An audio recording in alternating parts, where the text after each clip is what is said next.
Testing 1 2 3. Testing 1 2 3. Testing 1 2 1 2.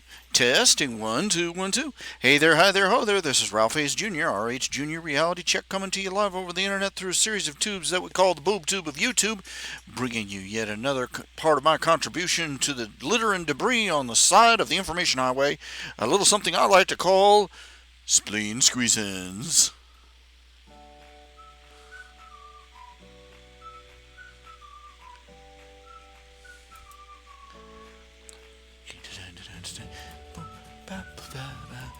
Oh yeah, oh yeah. This is a red letter day. It's got a Y in it. Is it? Why did I wake up? But okay, guys, seriously. Okay, this is my thinly veiled, the thinly veiled cry for help, I suppose. Aren't they all? But I don't know. I was thinking of something. I started to think of something. I was saying something, and I forgot where I was going. That happens way too much. I got up this morning. It was fairly early. I got up, and I said to myself, okay, I'm going to get so much done today. And I sit down here. I'm going to get so much done today, and I looked up just now. It's like 6:50. Crap. You know what I mean? It's like, gone. You know?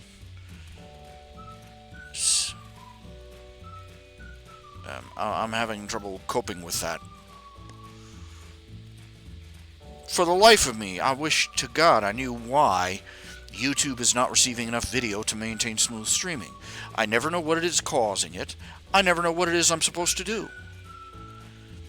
There's no like fix this button anywhere for this, and I have no idea what it means, and I have no idea how to fix it. But they're going to nag me with it because I'm obviously the one in charge of this whole mess, right?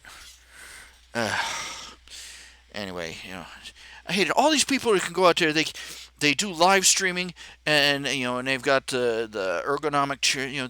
These are rich people. I'm desperate. I would, if you saw me, I would be one of the people that was describing how the tornado sound as it went through the trailer park. Look, I'm not joking here. I am not joking. I cannot begin to describe. I am tempted to pull out. Yeah, I'm tempted to pull it my except I'm not wearing any pants. But I'm tempted to pull out the webcam, plug it in, turn it on, and just wave it around so you can see what a mess I live in. What a disaster, a dumpster disaster.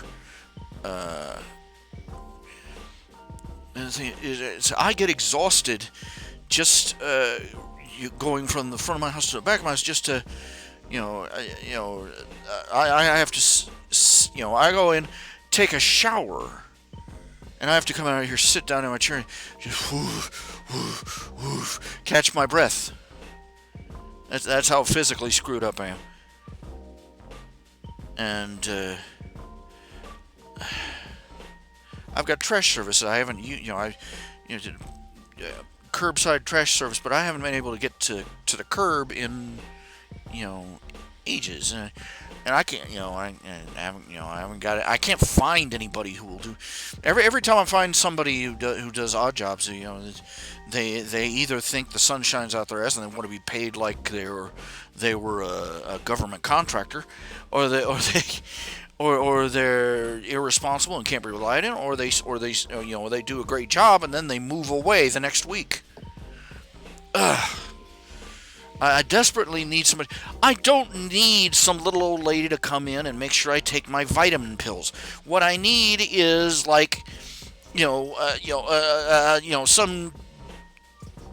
some teenage jock, who's with shoulders wider than with wide shoulders and muscles bigger than his head, to come in and carry trash out for me.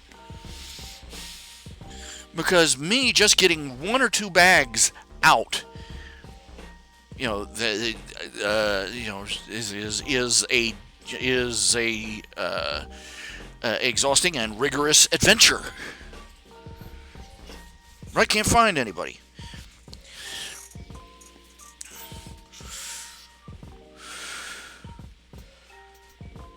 This is how I end up hiring like dumpster services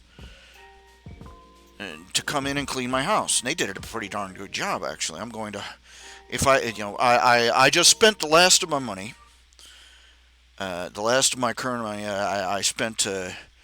I spent it on paying the next electric bill, the next internet bill, and they're charging me $88 a month now for internet.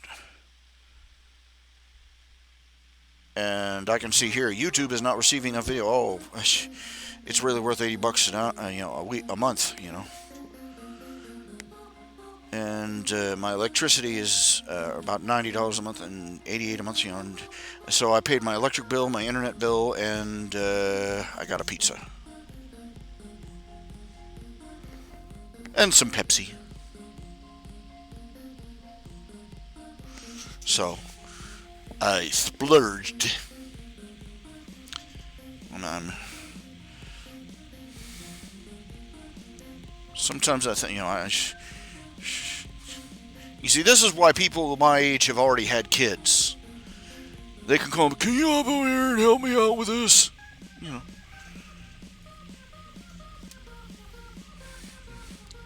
I haven't got anybody like that. I've got like 3 nieces and a grandniece. I've got a grandniece. And a grandniece she is. She's only a baby. She's not even a year old yet. If I'm counting correctly. But, heck of a world. Heck of a world. I remember holding her mama hours after she was born.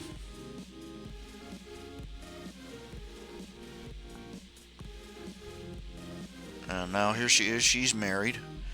The little baby I held in my arms is, she's grown up, working in a business on her own, and she's married and got a baby of her own. Oh, my word. Yeah, you could tell his family. The first time I saw a picture of the guy that was dating her, I was,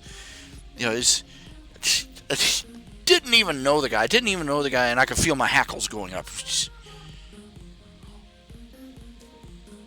I'm not a particularly close, one of these clannish people, I'm not, I'm not up forever in my own family's grill, and they're not forever up in mine, and it has been years at a stretch between times I've seen my nieces, but still, they just, this young-looking scrawny nothing standing next to my grown niece Brenna, and just yeah. Well, I went silverback gorilla there for a minute. Who are you? She had a rough time, but she had a little bit of a rough time. But she had met a guy before him, and he had cheated on her, which was a absolutely tragic thing. You think that kind of stuff doesn't happen. Oh, this doesn't happen to good church-going young men. Yes, it does. And he was seeing another girl on the side, and it looked like they were going to be married too. That's the thing of it. And out the window, it went. And here comes this new guy, and I'm like, I'm sitting here. I couldn't do anything but throw language at him from where I was. But I was like, cousin. Cousin Bandola, Kriga Bandola. Feed you to Trantor. Yeah, but we gave it, but the guy's apparently a good guy. I don't know him. I've only seen a picture of him. But I've not received any tragic family reports, so I'm assuming everything is going groovily. I remember when my sister started dating this guy, and at college she went to college for a year, and she met a guy, and got married to him. That's her story. That's how it went for her. And I liked the guy. My brother-in-law. I liked him pretty well right off the bat. He and I were co-workers at a summer camp. So I knew him a little bit, and he's very cheerful, easy to laugh. Maybe a little too easy. He's a little, compared to my family, he's a little bit on the giddy side, so to speak, I suppose you'd say, or at least he was back when back then. And I won't kid you, our family, I think we've got the scowly sulks down flat. But that's probably where my sister went after him, because he's breath of fresh air, I suppose. And oh my, and my dad though, my dad's always critical of everything. And the instant this new guy shows up in my sister's life, it wasn't even the stereotypical, he's the father, he's overprotective. No, he's just a guy who likes to complain about everything. And so you couldn't. So this guy comes in, and my dad, seemed to be on a constant lookout for the guy to be, just looking for a reason to disapprove of the guy. And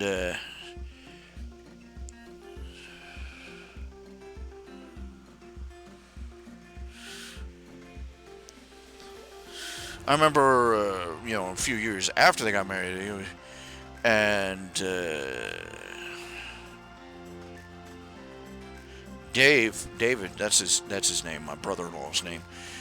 He had been working a lot. He was working at Walmart at the time, if I remember correctly, and he had been working a lot of extra shit. He hadn't had any time with his kids, and this was about when they, just knee high to a grasshopper. And we all got together for a family get-together with my grandmother and my great aunts, and on my father's side, and we all got together at their house, and he got down on the floor and was tussling around with the kids, and my dad, just completely out of the blue, my dad's like, he didn't say it in front of the guy, he just said it to me, in front of me, he's just disrespectful, behaving like that, and I'm like, you behaved like that in front of Grandma. Get out of get out of town. I didn't see anything, and like, good grief. I remember the day of the wedding. Good grief. Thank God, the marriage itself, the wedding, went perfectly. But at one point, there had been some bantering back and forth. My father used to be a photographer. He used to be a professional photographer. And let's just say it as a, he was, one of these people that take family portraits and things. And he was much happier when he became a pastor. Considering the man, for a given value of happy. But he, I forgot where I was going. I just wandered off on the track about him being a well, anyway, he was going to be, there was some banter back and forth about him maybe taking, being in charge of the photographs. Instead of them hiring somebody else to take all the wedding photographs, why don't we just have Dad do it? And there was a discussion back and forth, and arguing. I forget which side Dad was on the issue, because couldn't seem to get a straight answer out of anybody. And finally, my brother-in-law sits him down and says, we don't want anything out of you. All we want is for you to be there.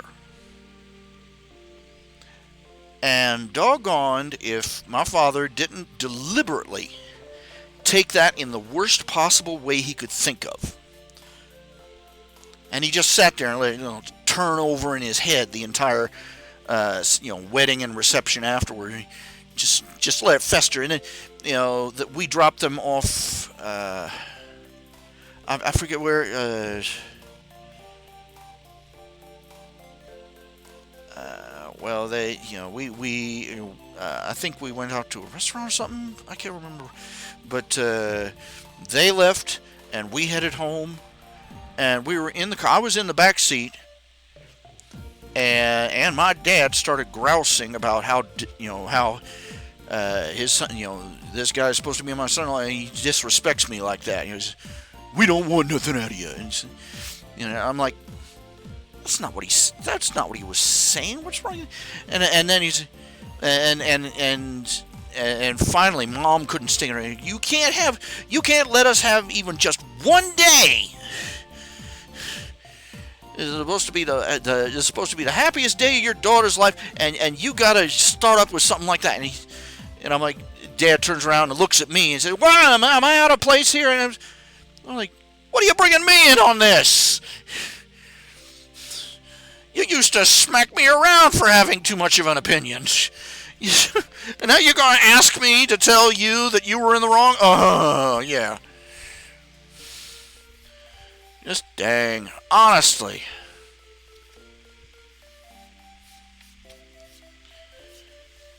One of these days, someday, I just want to sit my dad down and say, "Dad, if you have to stop and tell people that you're not complaining." "Well, I'm not really complaining." You're complaining.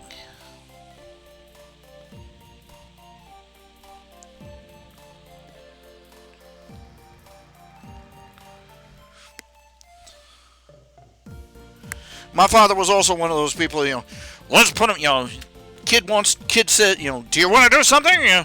Hey, would you like to do this?" And the kid goes, "No, not really." And he's like, "No, you're going to do it anyway. Builds character."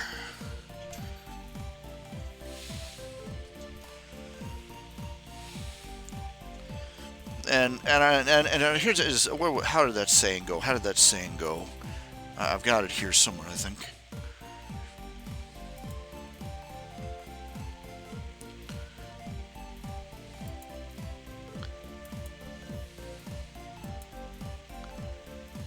No, that's not it.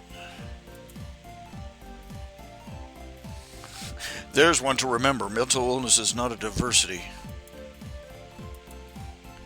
If you want someone else, here's the one I want, is if you want someone else to suffer because you did and you came out okay, you did not, in fact, come out okay.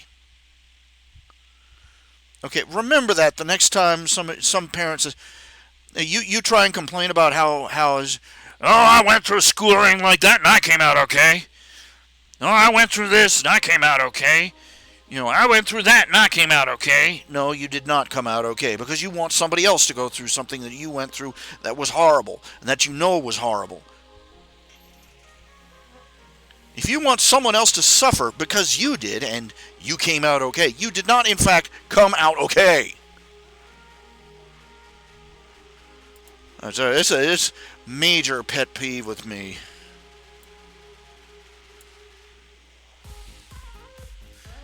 Rates right up there with that saying, "If all your friends jumped off a bridge."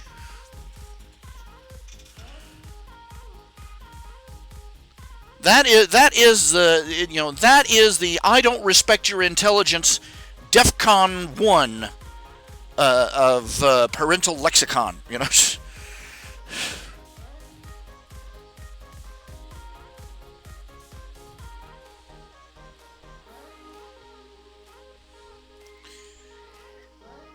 I would love to go back, and it would get me a slap in the mouth, but it would be worth it.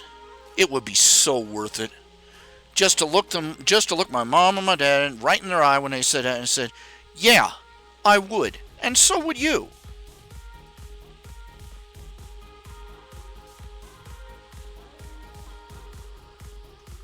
You know why? Because look at it this way. For some reason, you and all your friends and associates and acquaintances and co-workers and so on and so forth are all standing on a bridge.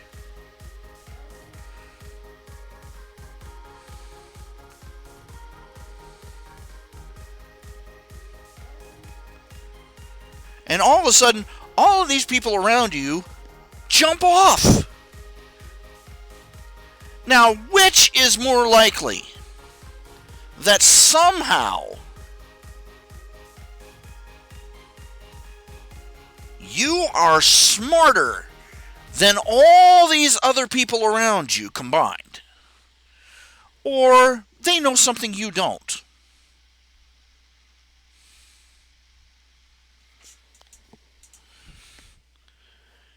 You see, parents, an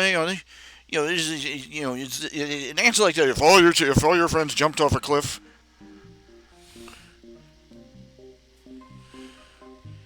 yeah, if it gets me out of this conversation, yes, and so would you. You know why? Because if a great number of people do something, apparently enjoy it, and do it again and again, then surprise, surprise, maybe it's not the death trap you think it is.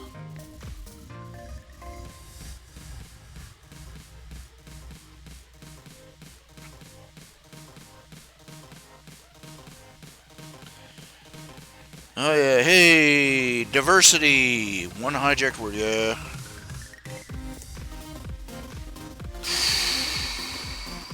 I'm sorry, I've got issues. I've got a subscription. I'm 49 years old and I have parental issues. That tells you how screwed up I am, emotionally, psychologically.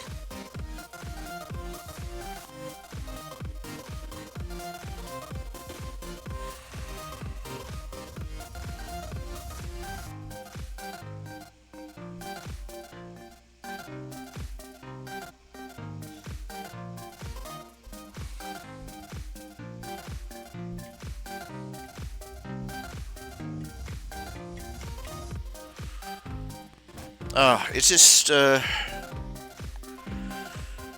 I've lost completely lost my train of thought here. Because what does it tell you that every time I start talking about my mom or my dad, especially my dad, is that all these these things that should have been dealt with when I was in my 20s, that I should have set aside, that I should have matured past, keep coming back up. Probably because I never matured anyway, and I kept screwing up my own life. There's a reason that I'm living in a trailer full of junk and trash, rather than living in a nice suburban home, with a wife and kids and car and everything else.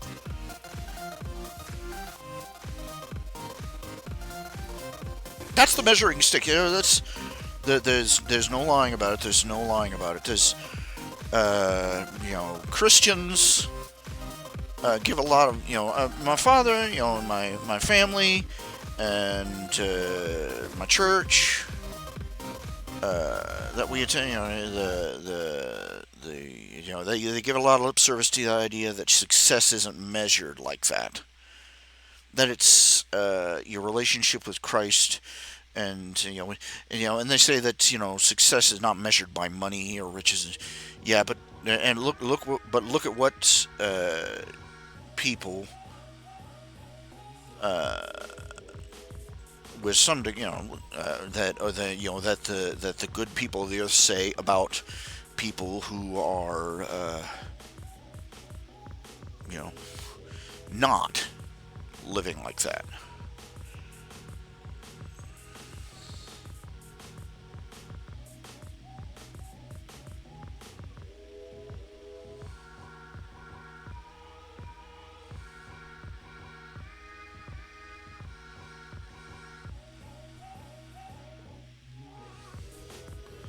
Maybe it's just my own paranoia and my own paranoia or guilty conscience, or however you want to think of it, that makes me think that other people look at me and think this way. 'Cause I wonder about my own thought patterns. Why do I think this way? Do other people think this way? I don't know. But I look at well, let me put it this way. My sister and I, as we got old, we were, the typical feuding siblings. But as we got older, I identified more and more with my sister, and found a lot of common ground with her. But as time has gone by, she's grown up, she's grown older. She is now a mother and grandmother. She's a happily married woman, living in a beautiful little home. Has kids, stair step kids on the way out the door. One of them already graduated and married, and one on her way, and a third one still in high school. And I mean, complete Norman Rockwell postcard. And she and her family are all God-fearing, loving Christians, members of a local church in their community, and faithful attendees, from what I understand. And okay, I feel like Homer Simpson, and my sister has become Ned Flanders. Does that give you a picture?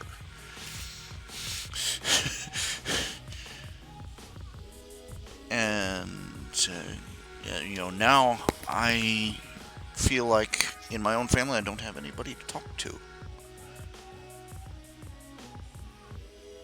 Because all the people in my family that live like I do are the sort of people who my dad would make sermon illustrations about.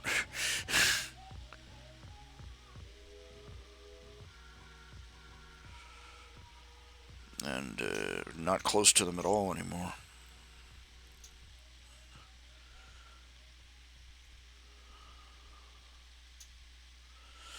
And if I'm a born again Christian, if I have Jesus in my heart, why is my butt in a dumpster?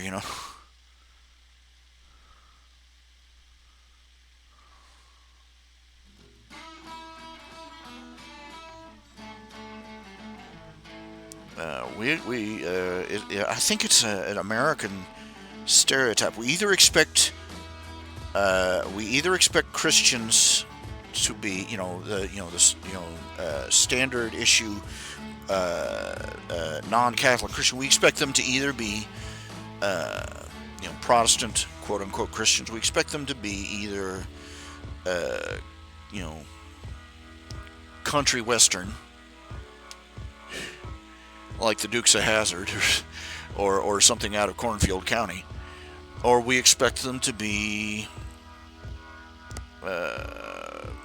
middle-class suburbanites.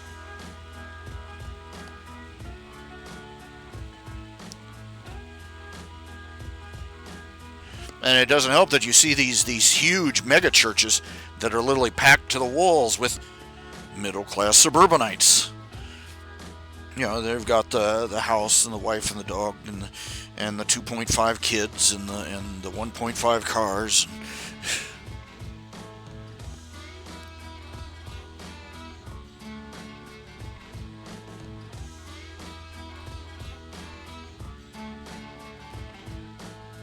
Of course, this is me talking through my own hat. Is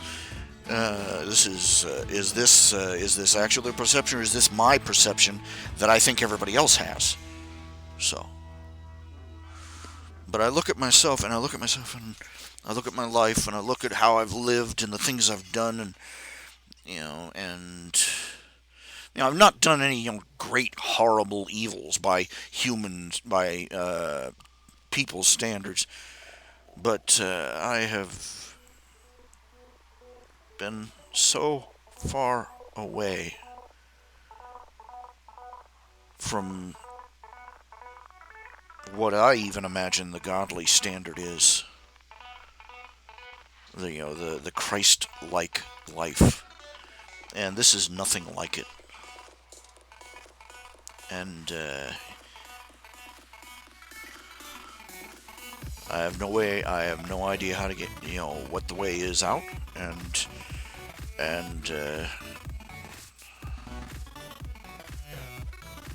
there's no one who can really help me with it.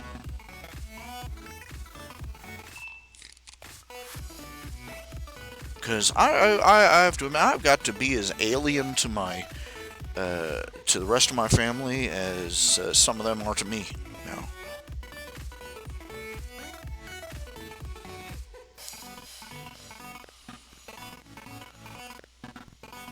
I shudder to think what my parents think. The disappointment they must feel.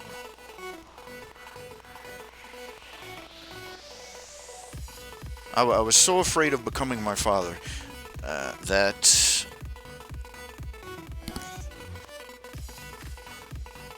I became what my father was afraid of.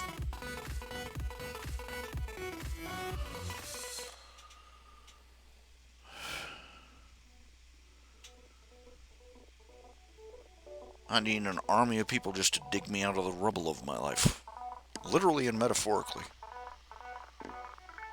It's just getting to me. You'll have to excuse me for being down like this right now. I suppose part of me is waiting for the caffeine to kick in.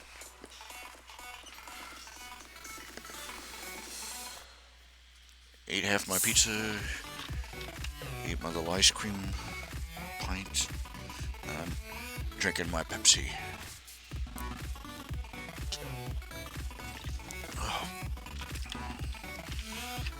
What inspires people to make things like Pepsi and Coca-Cola? I really gotta wonder.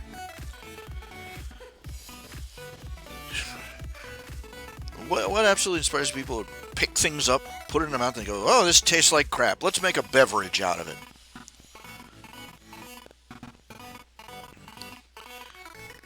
It's not a marvel that I don't wonder about the person who ate the first chili pepper. I wonder about the guy who ate the second. The first guy who goes back for more, says, some top-tapping caveman out in the middle of nowhere, red berry thing, oh, hungry, eat.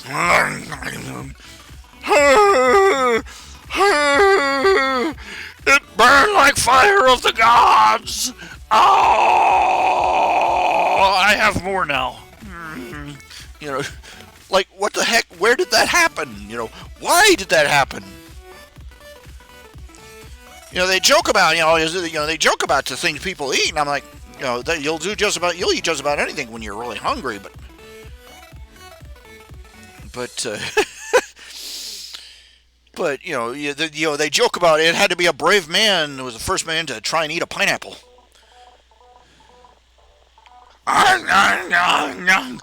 Maybe peel first.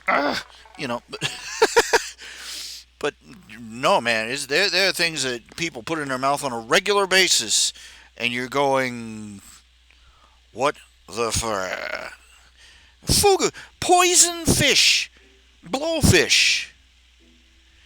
They take this, first of all, they take this fish that swells up like a balloon when you approach it, and is covered in spice, and my, that looks delicious. And I'm sorry, they found out it was poisonous right away. Obviously. Oh, this will taste delicious. Oh, it poison. Oh, Danielson. Wax on, wax off, wipe out. I'm wondering, what was it? Was it the first person to survive a dish of fugu? Would Reich seconds? Hey, look, they ate it. I'm not gonna make any bones about making fun of them for it. I don't care. I'm sorry. The Chinese have changed the rules, okay? The Chinese have changed the rules about what's offensively racist, okay? Okay? Remember when it was so insulting and so racist to make jokes about what Chinese people ate? Oh, the cat's in the kettle at the Peking moon, yay, meow, meow, And they're like, oh, that's so racist, and they're doing it for real. Then you find out about the wet markets and the horrible things they're boiling dogs alive. Do you understand?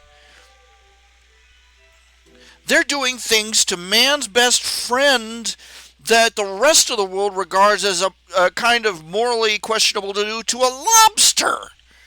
And oh my god! And now we're all quarantined because some jackass ate bat on a stick in China. What the heck? So yes, I think we need to bring back the racist stereotypes again. Supplies. I think we need. I mean, even Lopan demands an explanation for this bullshit.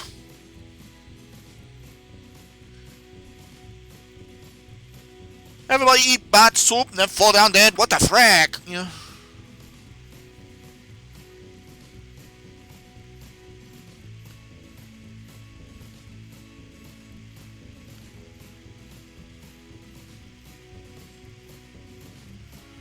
Now, what the heck? Yeah, but who decided that the cola nut was something somebody... You gotta really wonder, but, it's an incredibly long chain to get from, like, the cocoa bean to milk chocolate.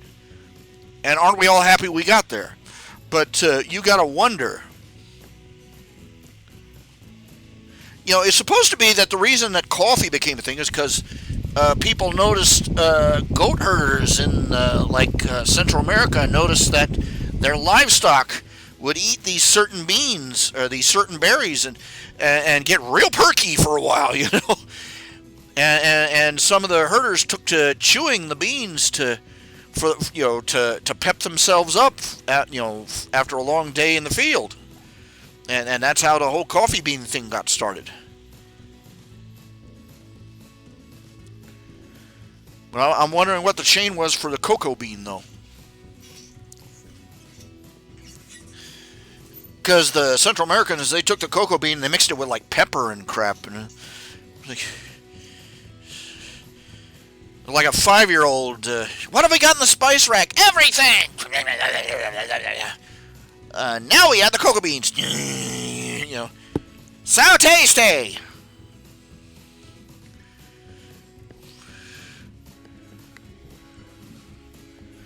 My sister and I, when we were real young, we used to do horrible things to hamburger. My parents let us do a little cooking, to help us learn to cook. And I was like, I like my hamburger spicy. And I would take just a little bit of everything and add it to the hamburger. It's amazing we didn't kill my dad. He had a sensitive stomach. Oh my.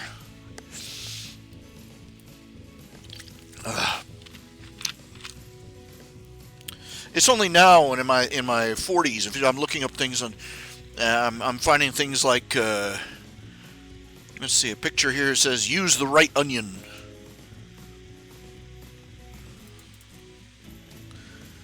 What each kind of onion is good for. I'm waiting for the picture to boot up.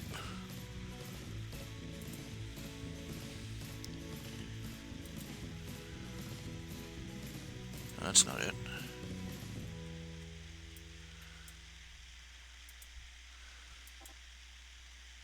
There we go. Well, it should be.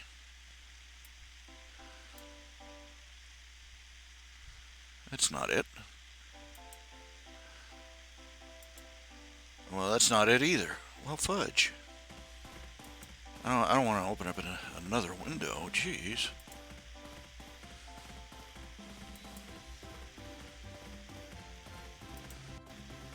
Well, anyways, use the right onion here. I'm trying to open a picture, and it's giving me grief. It keeps trying to use some Microsoft picture opening program instead of just opening it in my art program, and it's really aggravating. Use the right onion. You use a sweet onion. A sweet onion is best used for frying, for onion rings, au gratins, roasted vegetables. Red onions, they're best for eating raw. Guacamole, pickled onions, salads, and sandwiches. White onion is crunchiest and has the sharpest zing, as they call it. Salsa, chutney, and stir fries. Yellow onions are the best around all around cooking onion. They're good for meat roasts, braised meat dishes, sauces, soups, and stews. And the shallot, I've never seen a shallot, is good for vinaigrettes, egg casseroles, garnishes. Remember that carefully. Memorize it. There will be a test afterwards. Anyway.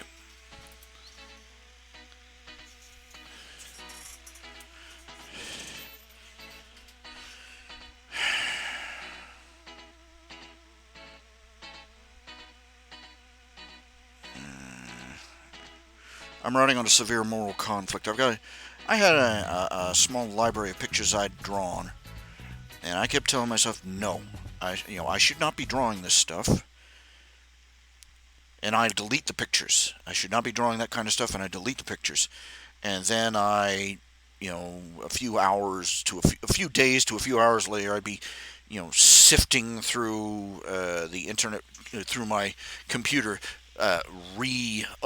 undeleting the images and fishing them out of back memory and stuff because they were darn good drawings. It's just sad. I don't have. I wish. I wish it was. I wish I had a stronger mind and a stronger will and a stronger back and a stronger spirit with Jesus. I swear I do. I'm weak. And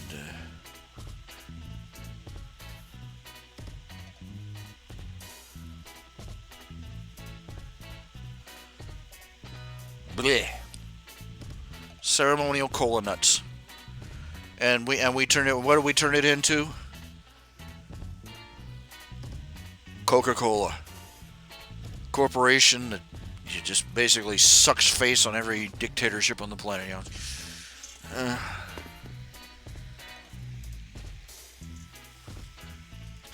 Oh, Kim Jong Un, the only fat man in North Korea is apparently dead. He was in a, quote, vegetative state, and reports are coming out that he's dead. And I'm like, this makes how much difference? Next to nothing. I mean, his father croaked. Little shrunken lawn troll with horrible, with that ridiculous hairdo. He's a chia tyrant. And what they do, they hand it over to his big fat son, and it was, business as usual. Nothing changed. Except fat jokes suddenly got unpopular.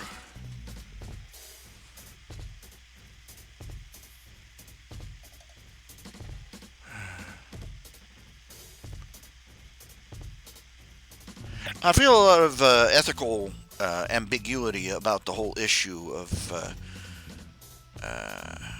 that sort of artwork. Actually,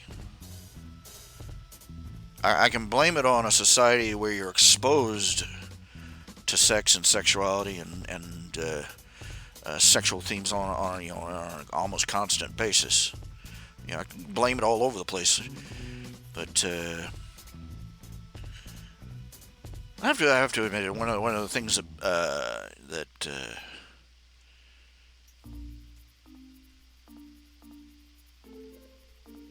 one of the big arguments that is made against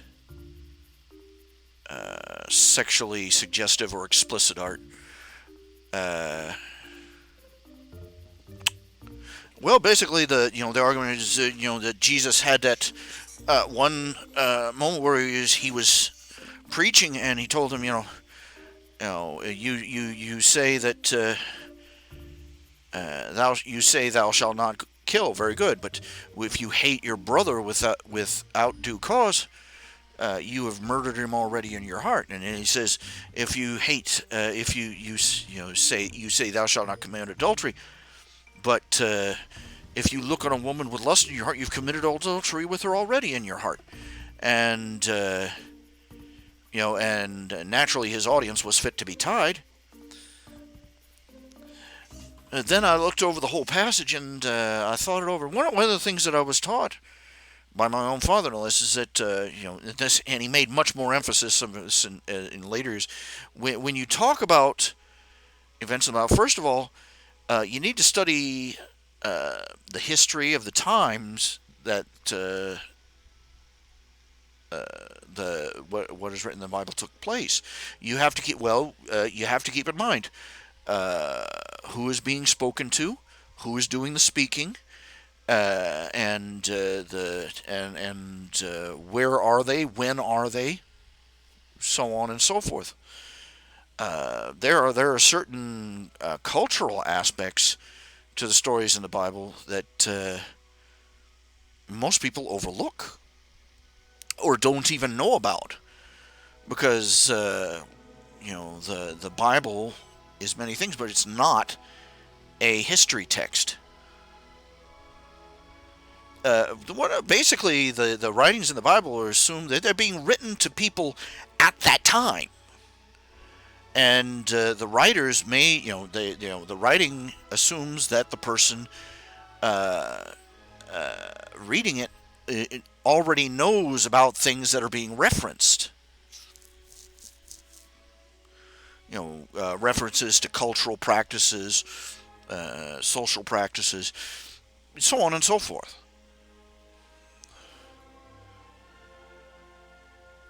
I could give you a lot of examples, but getting back to the point, one of the first things it sort of crossed my mind. Okay, first of all, he is speaking to a bunch of Pharisees and people who regarded the Pharisees as being very highly pious and religious and holy, and to be admired for their religiosity. But the Pharisees basically turned legalism into one of the world's most horrifying art forms. For instance, the Bible said you weren't supposed. The Old Testament law, rather, said that you weren't supposed to travel on the Sabbath. You weren't supposed to go more than a couple of miles, because it was the day of rest, and it was supposed to be kept sacred. You weren't supposed to travel more than a mile or so. You weren't supposed to, make your animals work during that time or anything like that. And the Pharisees, they took that and they made lives miserable for everybody else, but they made all sorts of loopholes for themselves. For instance, in that case, they argued that so long your clothing and your attire were part of your household, your property, ergo your household, and they would carry extra articles of clothing. If they decided they needed to, just had to travel on the Sabbath, what they'd do is they'd wear extra layers of clothing and articles of clothing all over them, and every time they'd reach the 1 mile mark, they'd drop an article of clothing. Oh, look, I'm still within a mile of my house, and then they'd walk another mile.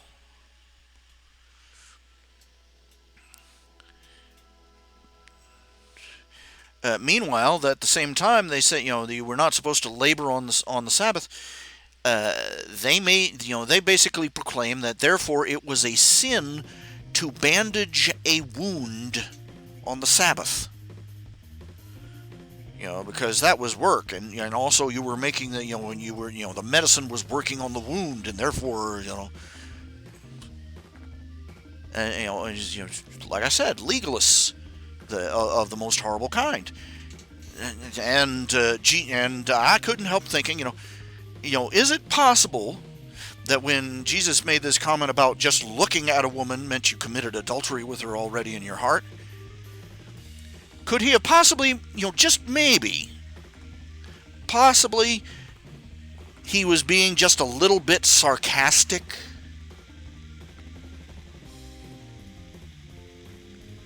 Just a thought.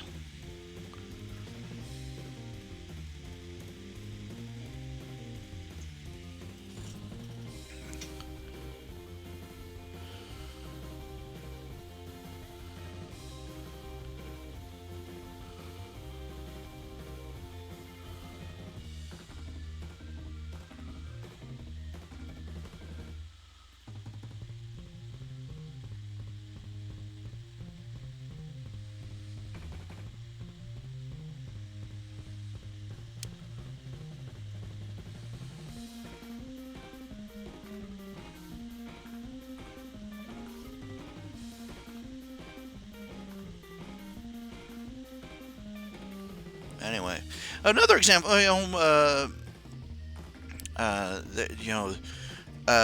know, that passage. How many of you have ever heard the passage? If they ask you to go a mile, go with them twain. If they strike you on the left, if they strike you on the right, if they strike you on the one cheek, turn the other to them. That's how it's. They've always interpreted that as pacifism. Turn the other cheek. Now, here's a more full picture of that passage. You see, in that society, striking someone, depending on how you struck somebody with your hand, and they always use the right hand. If you struck them with the palm of your hand, that was I may be getting this reversed, but if you struck them with the palm of your hand, if you struck them on the face with the palm of your hand, that was an act of a superior towards an underling, chastising a servant. If you struck them with the back of your hand,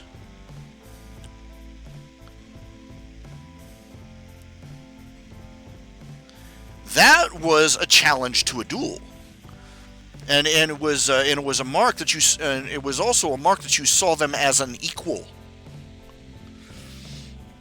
Now, in that culture, in that area of the world, you did not use your left hand for things like that. So if they struck you with if they struck you across the face with their open hand, and you turned the other cheek to them, they had two choices. Either they had to withdraw, or they had to strike you across the face. If they were going to strike you across the other cheek, they would have to use the right hand. They would have to strike you with the back of their hands. It was basically not only being passive, but it was also forcing the person to acknowledge you as an equal.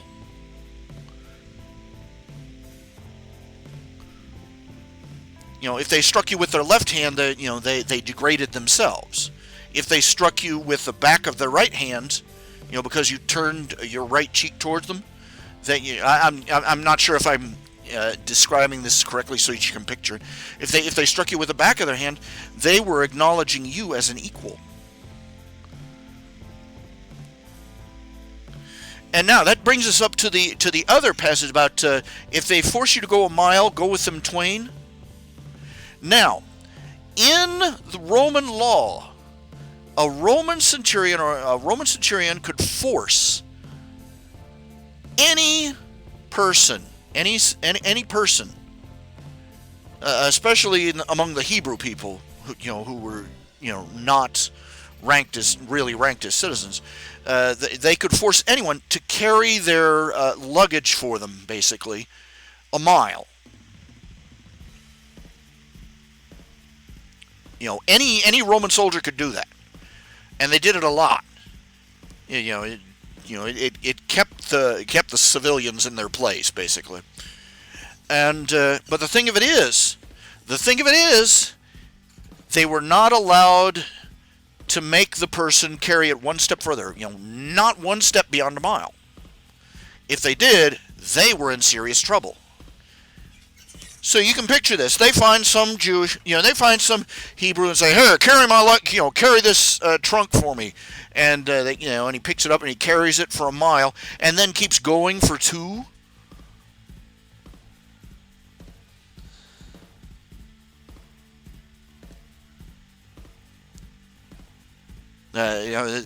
Gets the Roman soldier, he has no, he can't put up a fuss because his ass is grass if he's found out, and the Jewish people the Jewish guy just walks away.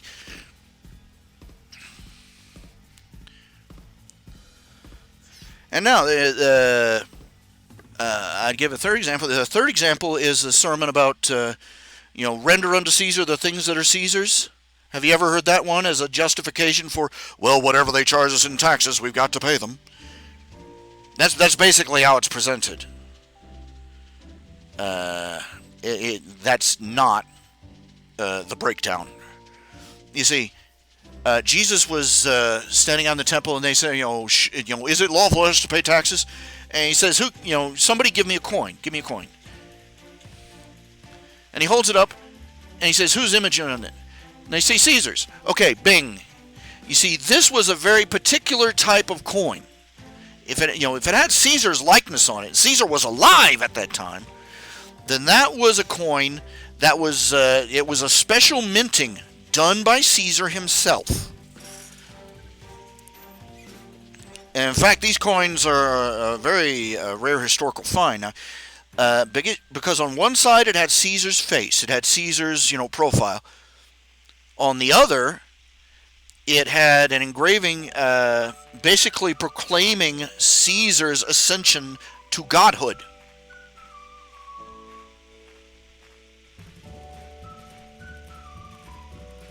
In essence, at one point Caesar basically proclaimed that he was descended from the deities, and he was a god among men, which was blasphemy to the Jews, and essentially made that little coin basically a miniature false graven image.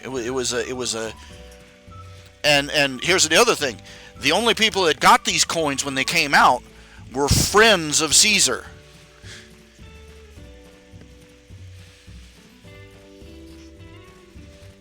So for a Jewish person to have one of these coins and have them on the temple grounds, no less, it's just unsubtle blasphemy all the way across the sky as far as they were back then.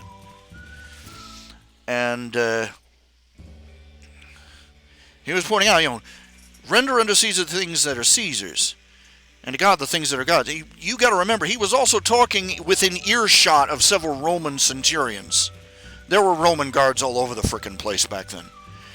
And he was saying, he was basically making an unsubtle commentary that Caesar was not God, and that he was laying claim to things that were not his. Render unto Caesar the things that are Caesar's. The problem is that Caesar was claiming that which was not his.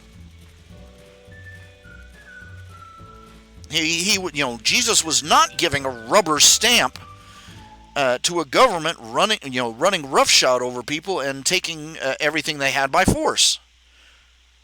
But he wasn't, he wasn't being stupid enough to state it in such terms that the Roman guards standing there could take offense and run him through with a spear.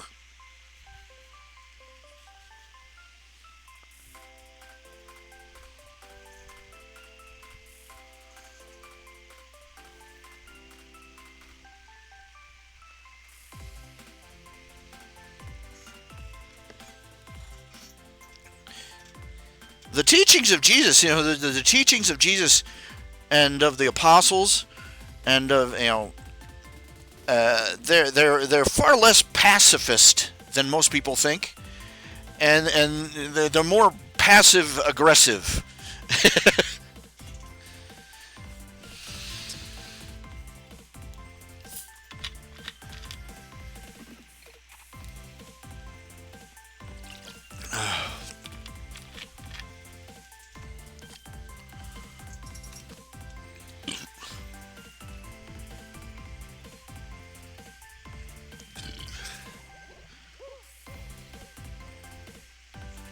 Anyway, moving on.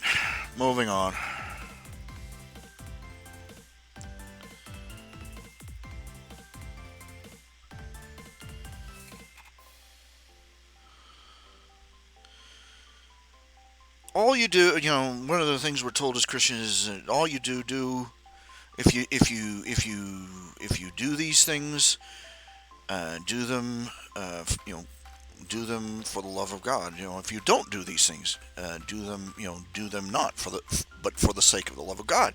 And there are a lot of issues that Christians are still on the fence about. Not vital fundamental issues of gospel, but quibbling about Whether they keep whether a day should be kept sacred or not, whether issue issues about celebrating certain holidays or that sort of silliness.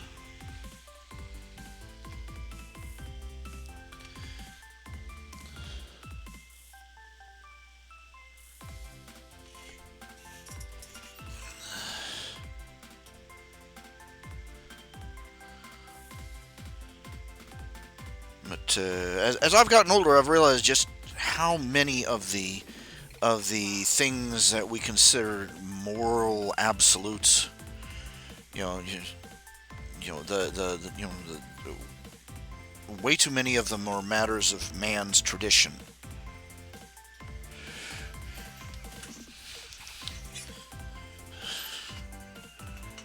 And many of the things that we don't do, many of the things that we don't do that we ought to, are matters of man's tradition, overtaking God's law. We live in an age of grace, not of law. I'll make that clear, but still, it's rather vexing to find out how many of the when you're growing up, especially when you're getting older, you're realizing that many of the restrictions on your life were due not to any solid moral, ethical, or biblical standard. It was just somebody with a burr up their butt, basically. They say, there's one verse, abstain from all appearance of evil. That's how it's translated in the King James. Abstain from all appearance of evil. And that's been used as a sledgehammer by pastors for decades. Oh, this has the unsavory appearance of evil. Thou shalt not participate in it, young people. Pum, pum, pum, pum, pum, pum. But the problem is that the verse in question could probably be more accurately translated as. Now, I've been told this can probably be more. I'm no scholar. I couldn't read ancient Greek or Hebrew to save my life, but I've been told by various sources that that verse in question, rather than being translated "abstain from all appearance of evil," a better way to translate it in modern English would be "abstain from evil in whatever form it appears, or wherever it appears."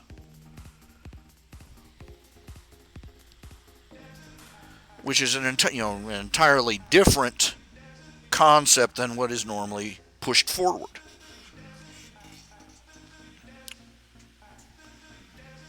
Because you cannot abstain from all appearance of evil. Because there's, you can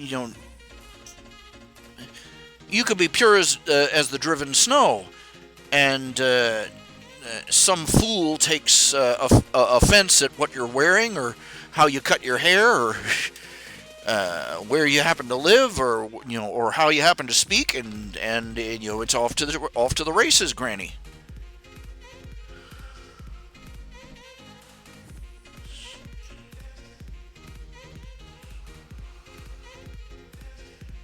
I remember when I was a kid, I freaked out because I thought my father was drinking beer. Turns out he was drinking ginger ale. And I was too young, and I didn't know the difference between I didn't know that there was a difference between ginger ale and ale. I thought it was all the same stuff. It didn't help that the ginger ale back then came in cans that looked like beer cans. My dad drank ginger ale, try and help his stomach. Of course, this was back when they still used real ginger in the ginger ale. They don't anymore. They use fake flavorings. Always check your ginger ale label for the real ginger. That's the thing of it. Do you know how many things we eat and drink that do not have a single molecule of the original ingredients? Marshmallows. Marshmallows were made from a plant called the mallow plant that grew in marshes. There you go. The roots When I first heard of it, I had pictures of these of cattails with marshmallows stuck on the top, growing out in the forest. On that would rock, and I'm like, and then I find out no, no. What they did is they dug them up. They boiled the roots for the syrup, and the syrup was used as a medicine. And then somebody figured out if they added enough sugar and boiled it up just right, they could make a frothy candy out of it. Marshmallow candy. But it would be a marvel. I wonder if there's anybody in the world that's... Marshmallows... Googling it. Marshmallows made with real mallow. How to, it says how to make marshmallow using marshmallow root.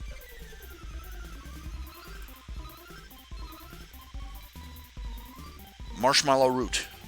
They apparently sell marshmallow root, so I assume there's somebody somewhere. There's somebody out there somewhere that makes it. Somewhere. And Coca-Cola, do they even use real cola nut? Of course not. That costs money. They'll give you, let you lick out the bottom of a test tube, let you go. And licorice. But the first licorice I ever had was like when I was like 40. That was made with real licorice root. It's some Australian brand. And it's made with real licorice root, and I'm like, science, and I bought myself a pack of it, and it blew my mind. It tastes so different from the stuff that they sell in the stores. The black licorice. So much better.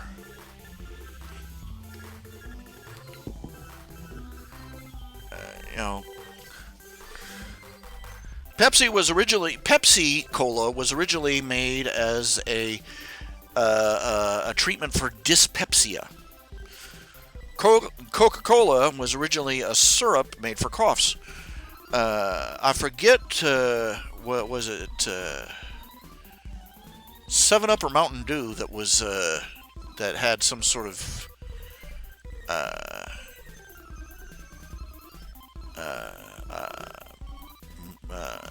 mood balancing chemical in it. But anyway, it's, so many of the things that we eat now, there's sad synthetic substitutes of the original. I'm picturing this, like 50 years down the road. You mean they used to make cheese with real milk? Like from a cow? And not only that, the hamburger in the bun was actual meat, I swear, these people are advertising these new miracle burgers. Yeah, it's a miracle. Yes, the the plagues of Egypt were miracles too.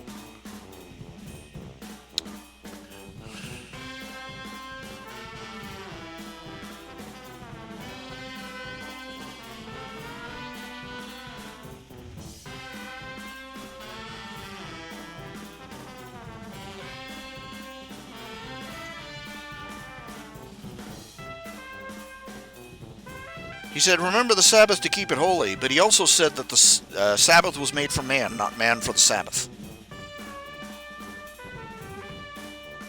Heyo. And Sabbath was not a day where everybody got together, stuffed themselves into their chariot and then drove 20 miles, to sit and listen to a sermon. It was a day of rest. And we're talking hardcore. I read a description. It was a comic written by a Jewish girl, and she described a typical modern Jewish Sabbath, and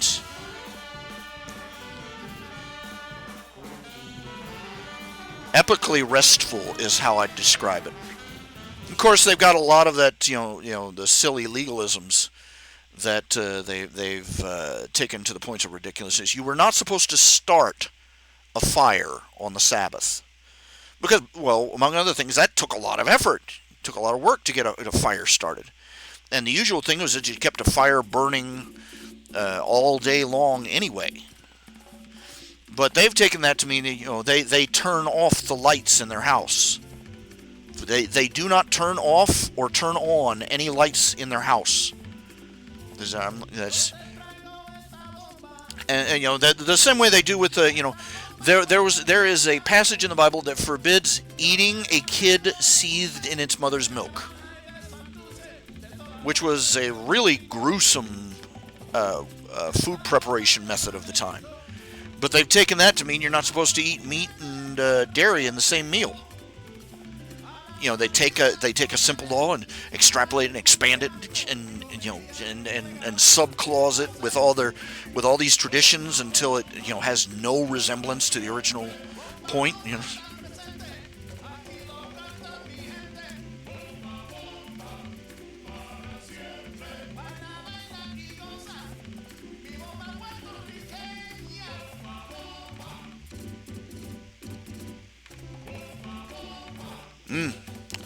I wouldn't. It was creation for all mankind and kept in heaven after the end of time. What are you referring to?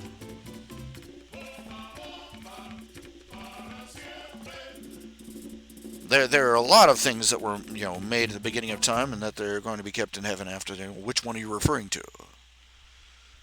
I think you forgot to type a line there, Riley King.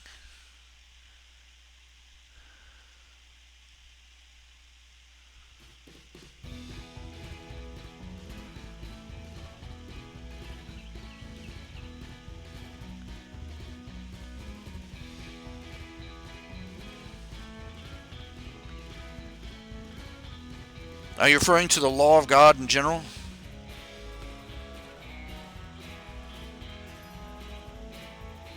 The Sabbath being the seventh day. Okay, I'm going to guess you're a Seventh-day Adventist.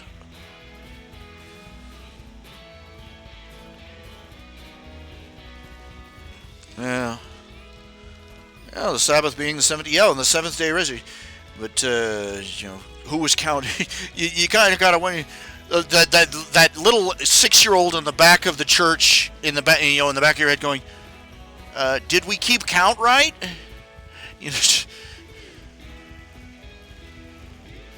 Eli and T-Mug, did I read the book? What book are you referring to? Oh yeah, you mean the fan fiction. You have to specify. When you say book, I picture something with paper and pages and ink and retails for $5.99 and a cover. But I'm when you say and doesn't violate any copyright laws as they stand. But okay, you're talking about My Life as a Bipedal Quadruped. I think if that's the one I'm thinking of. I've got the page open right now.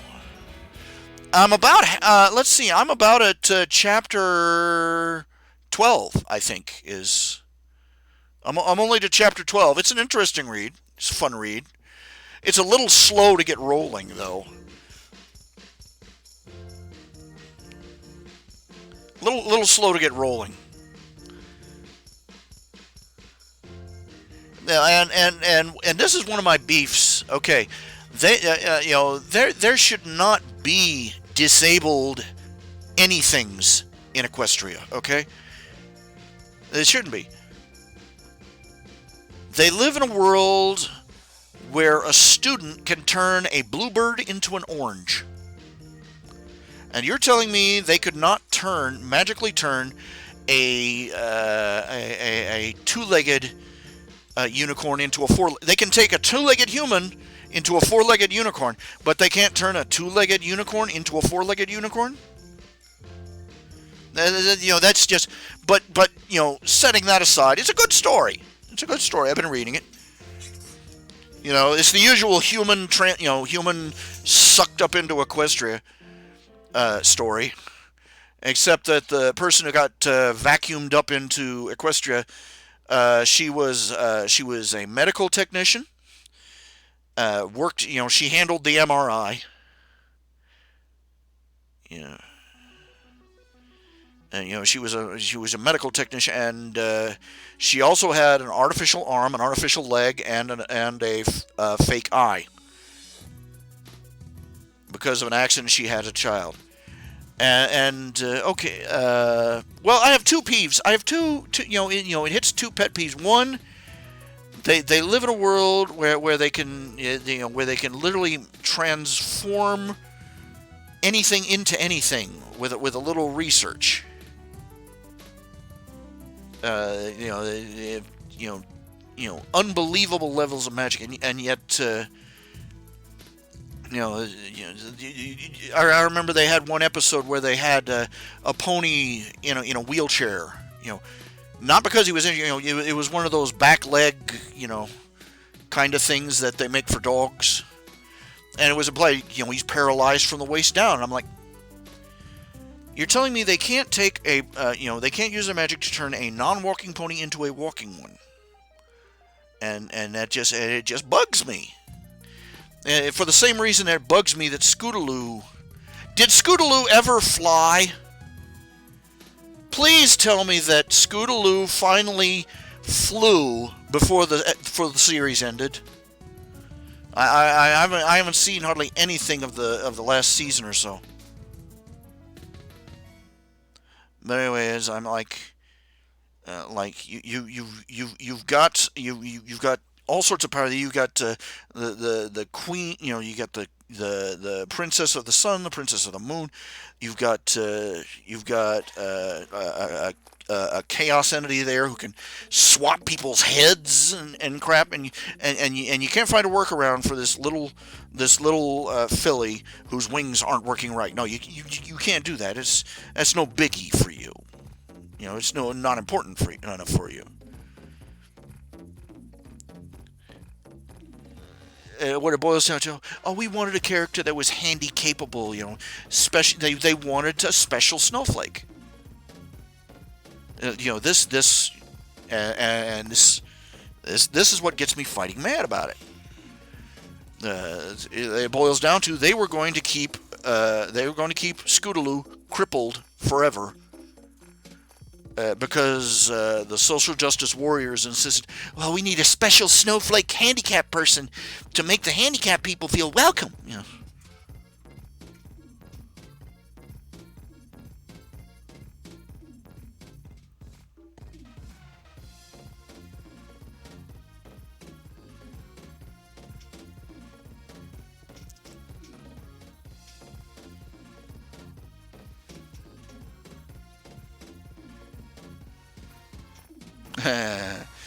Okay, Riley King, not today. Okay, Riley.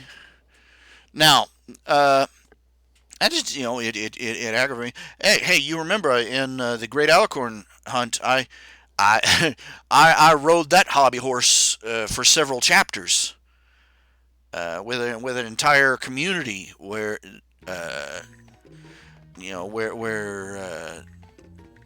everybody was so busy fluffing up the handicapped equestrians, and putting them up on a pedestal, but not really helping them.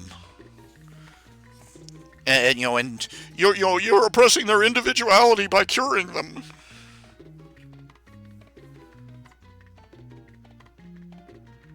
Okay, now I'm pissed at them.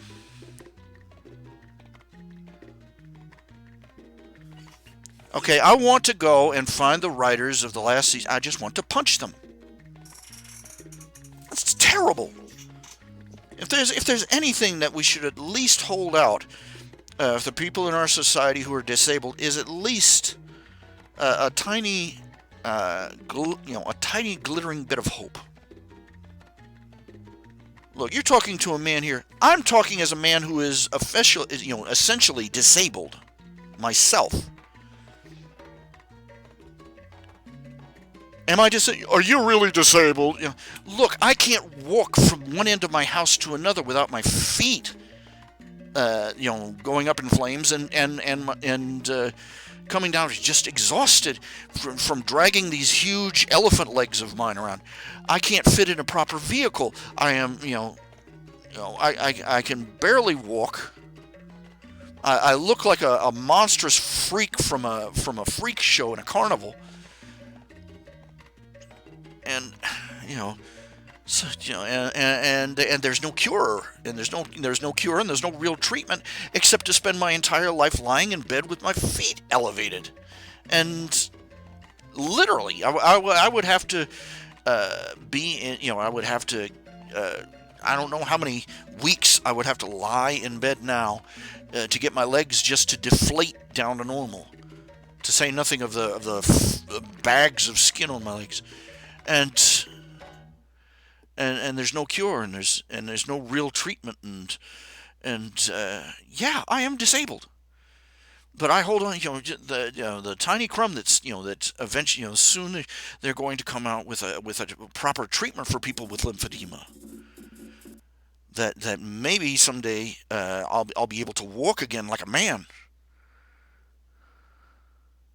That I'll be able to to carry my own weight.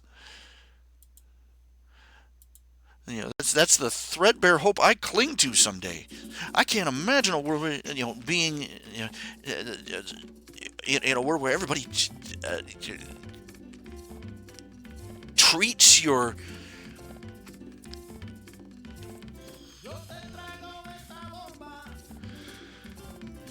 treats your disability like a you know a tinsel crown, and gets mad if you ask for help, because ask for healing, because oh, you're undermining their identity as a deaf person, or as a blind person, or as a crippled person.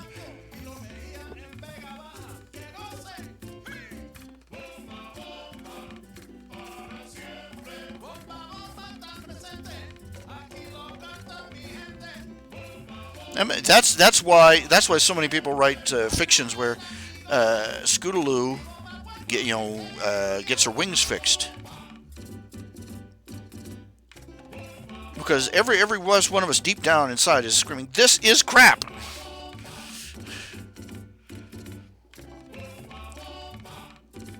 And you've got this, the protagonist. She's having to, they don't, the protagonist in the story, My Life as a Bipedal Quadruped. She's having to build herself prosthetics.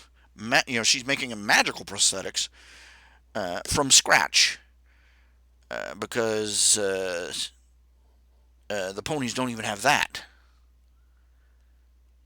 I'm like, you've got to be, just, the excuse is that they have so few people that are ponies that are handicapped in that way, that they, there's no, the research that goes into it is almost non-existent. So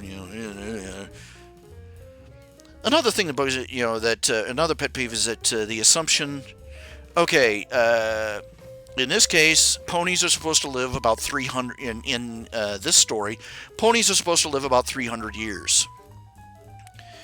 And they're not adults until they hit like 50. And the Cutie Mark, in other words, the Cutie Mark Crusaders are supposed to be about 20 or 25 years old. Okay. It's a running gag in fantastic fiction. People assume, oh, they live thousands of years. It must take them 500 years to get through puberty. No, it doesn't work like that. It doesn't work like that. The reason human beings have such a long childhood, it takes such a long time. It takes us 20 years to reach full physical maturity, is for the sake of the development of our brains. We are born with very large brains and very small bodies, and we are born fairly, more helpless than any other, animal species you care to name, and quite a few primates, and we stay that way longer. And that's for the sake of the development of our brains. But I think we've conclusively demonstrated by objective observation that it only, reaching the level of mental adulthood takes about 18 to 20 years. That's when our society has concluded that a person is mature and experienced enough to vote, drive, drink, own a business, own a house, so on and so forth. And we recognize them in most states. That's the age of legal adulthood, round about that area. And the idea of somebody, of a species, prolonging their childhood, after a certain point, prolonging the childhood becomes detrimental. That again, we demonstrate by our observation of our own world. Our culture has been extending adolescence, out to the mid-20s. With so-called higher education, the college lifestyle, and the obsession with and emphasis on youth in our culture.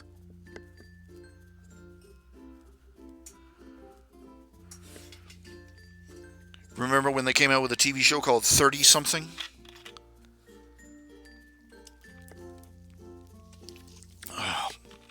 Anyway,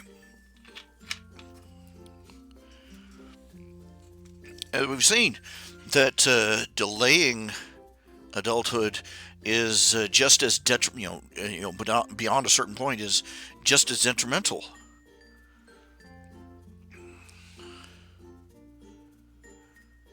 For all intents and purposes, while childhood and puberty take a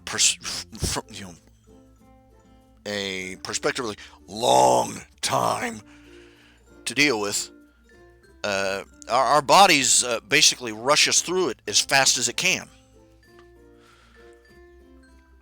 Because the longer a child remains in adolescence, the longer it remains vulnerable.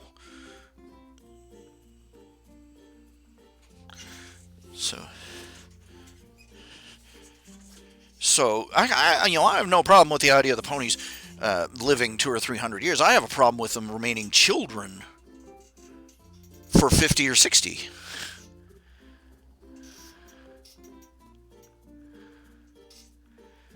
Because that wouldn't work.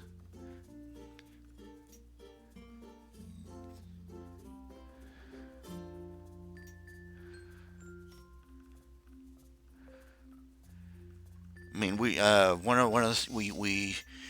biologically speaking, we sacrifice a lot for the sake of having a large, functional brain, and as being as smart as we are,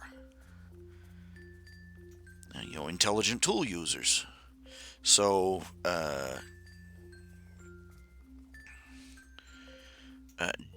doubling or tripling the length of childhood would be one sacrifice too many. It would be more of a detriment to the species than a benefit, because any advantage of living all those extra years would be lost.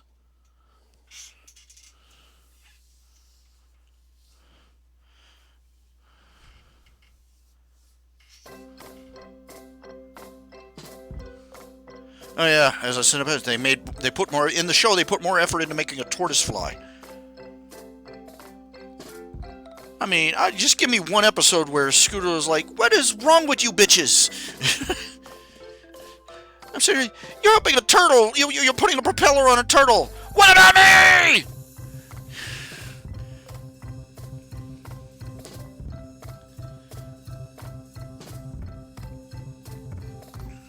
For somebody to remain mentally a child at the age of 20, after 20 or 30 years, that stops being a regular maturation rate. It becomes retardation. Now, if you could slow down their maturation rate, but mentally you should be having.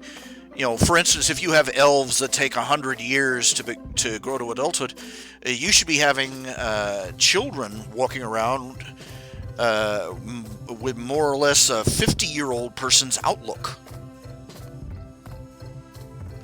We have no idea what we have almost no experience with people 100 years or more, 100 years old or more. And what we have is experience with people who are 100 years old and, barely a wisp of their health left.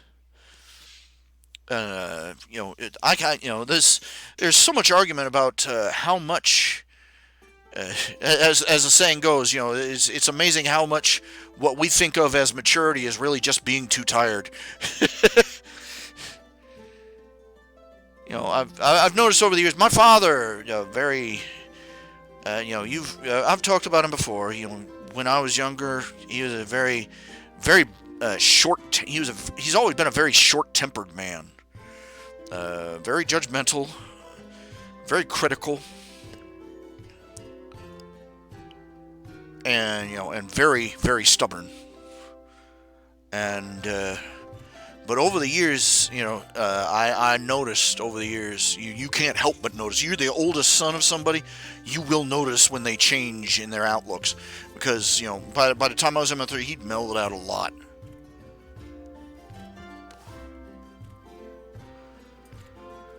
And part of me is, a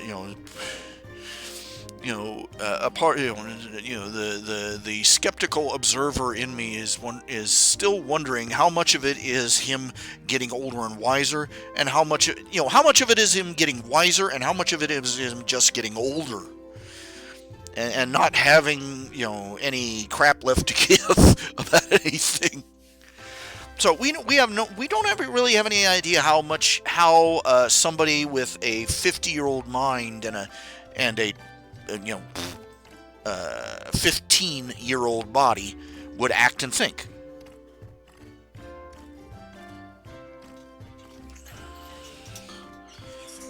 We make a lot of assumptions. We made a lot of assumptions over the years, fairly recently, about what brain development and maturation. They blowing. I remember after Columbine, especially, all the experts came out with their schematics and drawings and Venn diagrams and uh, and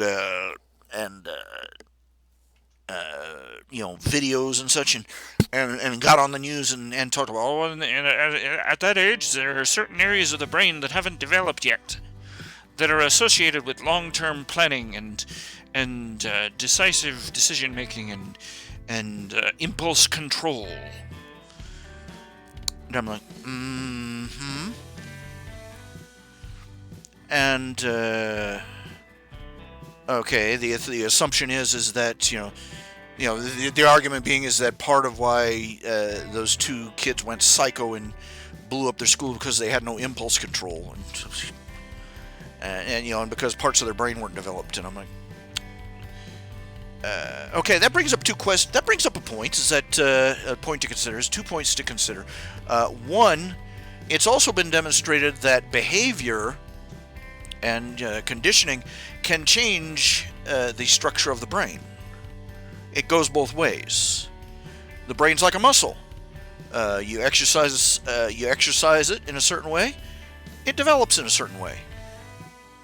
So how much of these differences in the brain structure, these adolescent differences, are difference because we're, in other words, are their brains maturing more slowly because we're expecting less of them? We expect less maturity of them. We make fewer demands. I mean, for decades, a 15-year-old was considered a man. For centuries.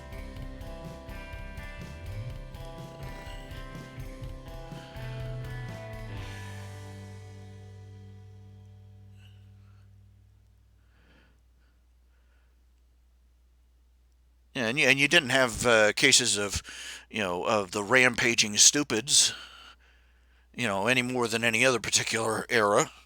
So, uh, the idea that being a 50-year-old person in a teenage body would suddenly render you hormonally unstable and impulsive and stupid. No, I'm not so sure about that.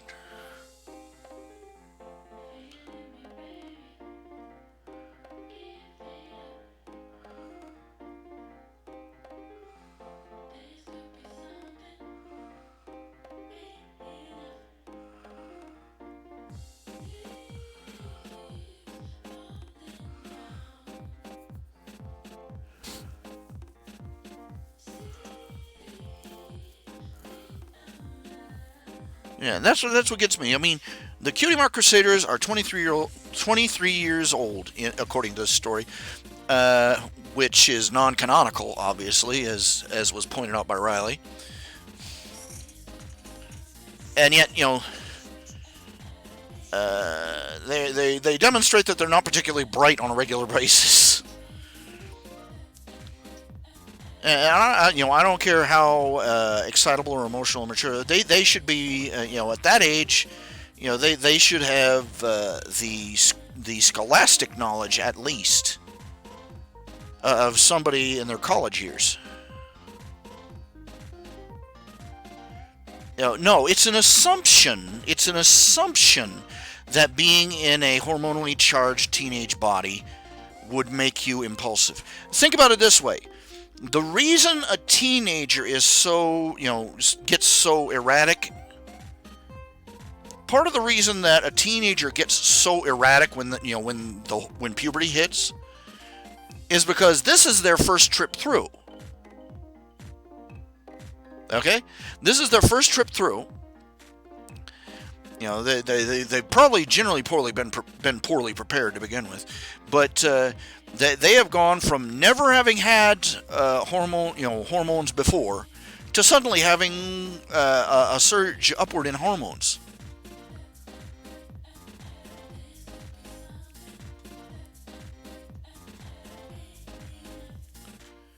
So they're not used to working at that volume level, so to speak. You take somebody who has already been through puberty, in one side and the other, and suddenly put them in a teenage body, they would suddenly be operating with less hormones than they were used to.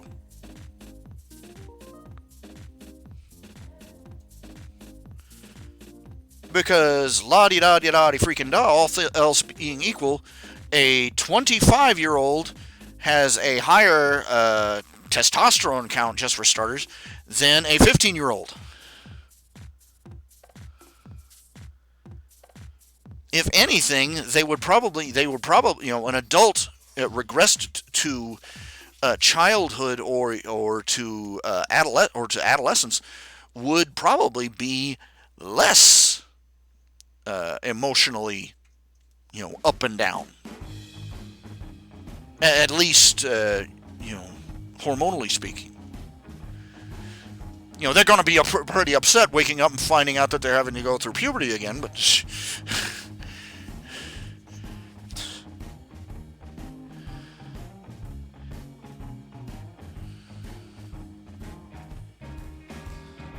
I can't believe I'm going through this crap again, Oh, it's just the hormones talking. It's not the hormones! I don't have any hormones! I don't even have any chest hair yet!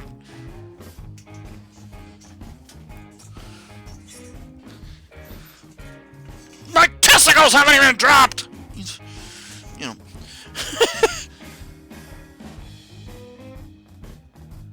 Oh, mercy, Aura. Here's a scary thought for you. Consider roid rage.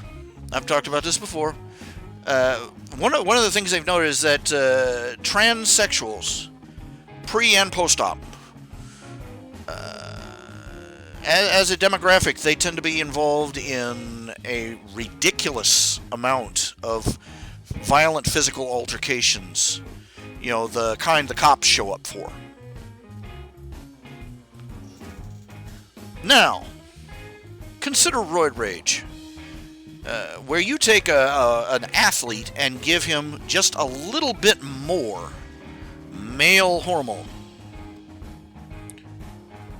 and that throws his mentality all out of whack.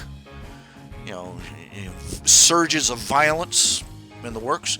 And you take somebody and again, I've said this before, a transsexual will take more hormones in one go than the most rabid roid rager would ever dream of putting in his body. You know? Gee, I can't imagine that all those hormones aren't going to cause, I'm sure all those hormones aren't going to cause him any emotional problems.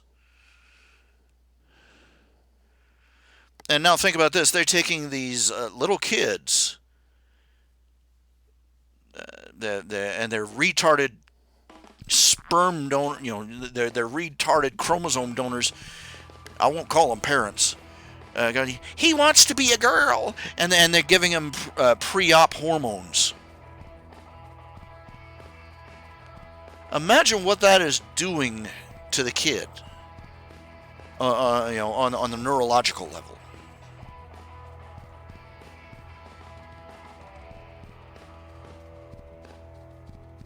What a mess.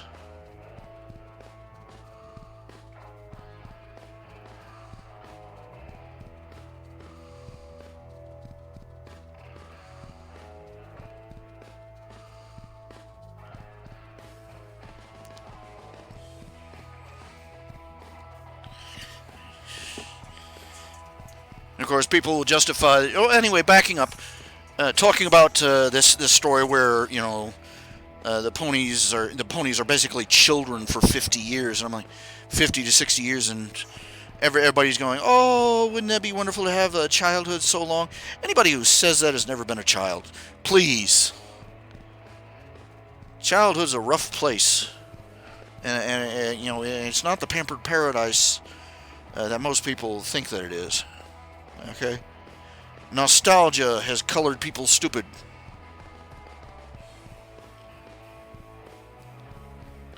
People looking at the past through stupid colored lenses.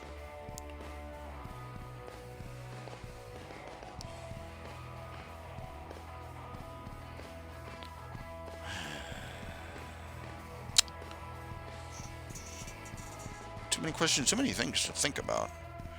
We got an audience of 5 people. Yay! It's so exciting. It's so fantabulous. It's so amazing. I can imagine having an audience of thousands. Man, I would implode and self-destruct so fast. I've apparently got 168 subscribers. Look, if you're gonna, subscribe, hit the little bell thing on the side too. Because, if you want to know when my next video goes up or when my next live stream happens, that's kind of what you got to do. I don't know what the people in charge of YouTube and Google have their heads up their butts.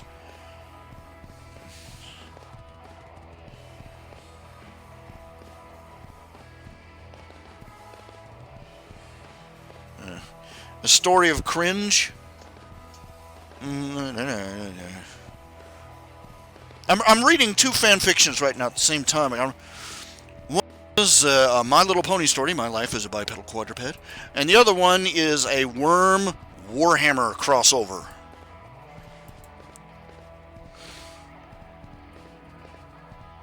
It's 2 times the Grimdark for 1.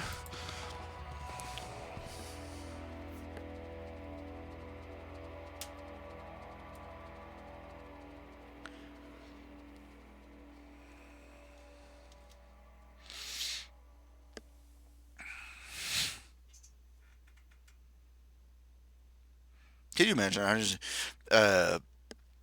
Actually, the story is called The Weaver Options. That Weaver gets, abducted. She ends up in the Warhammer universe, and she's kicking butt and taking names.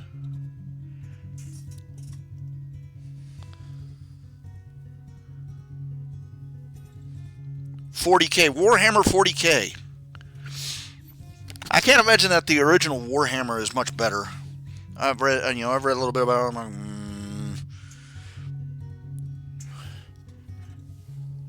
Warhammer $40K. That's why I was, there's a reason I was making fun of it in Space Ranger. Oh well, Eli and T-Bug, guess what? I'm gonna make you miserable soon because I am making. I am taking a making.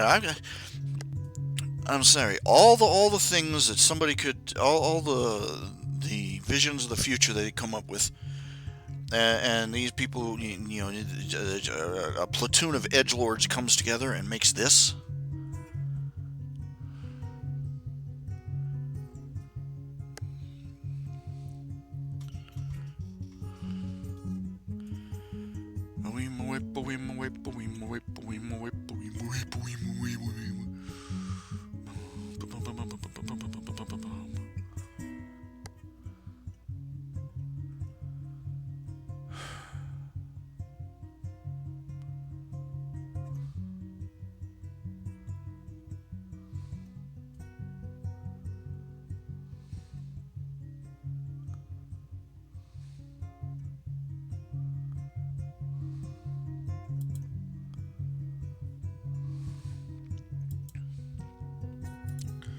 Okay, I'm trying to see if I've got. Doggone it, I haven't. Let's draw something, darn it! Okay, let's see here. Documents. I've still got the folders and everything for the probability bomb. But, I close it off and I made a promise that I would reimburse the people that made donations, but, crap,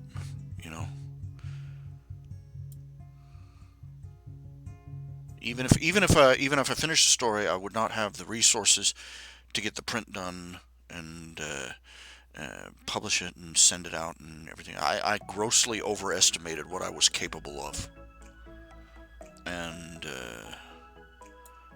I'll probably be spending the rest of my life sending out little piddly payments to all these people, trying to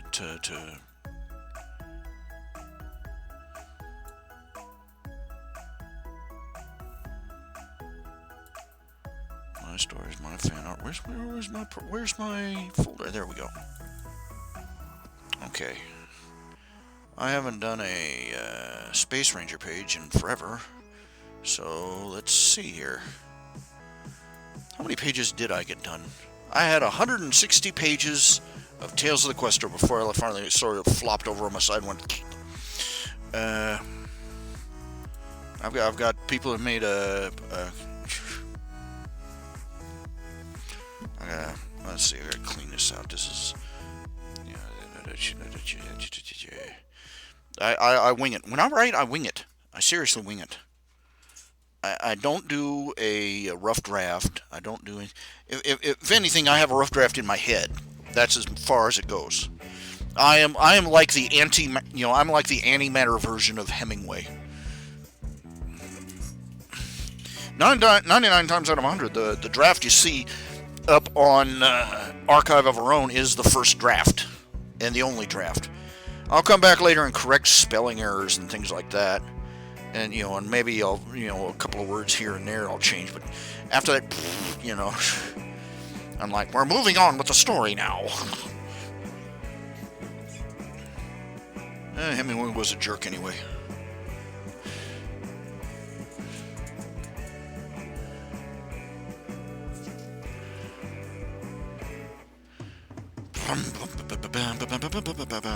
Okay, let's see.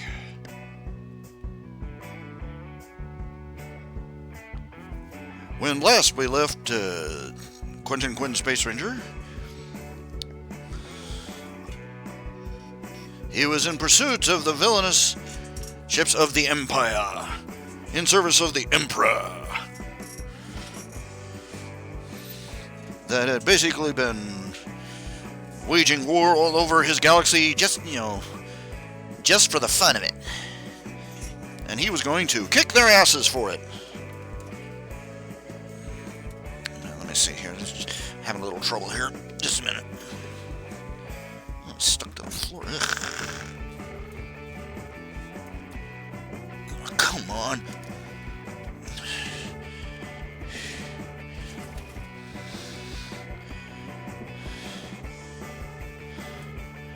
I love it when I'm doing something, gravity decides to get persnickety. Some decides, I'll stick to some invisible little thistle or something, and you'll have to fight for it. There'll be one little thing after another. Thing's trying to yank itself off my head here.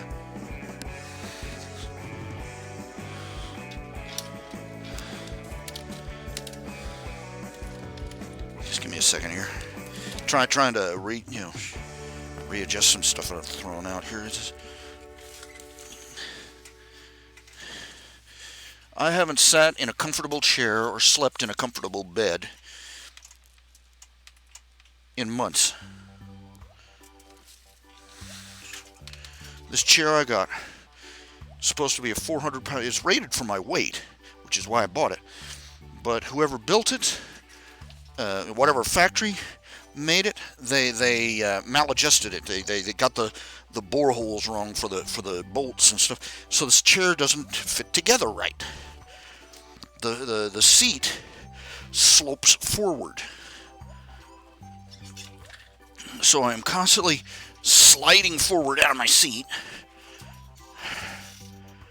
And on top of that, when I'm not sliding forward, I got all that weight strain on my legs. And you can imagine how angry I am about that.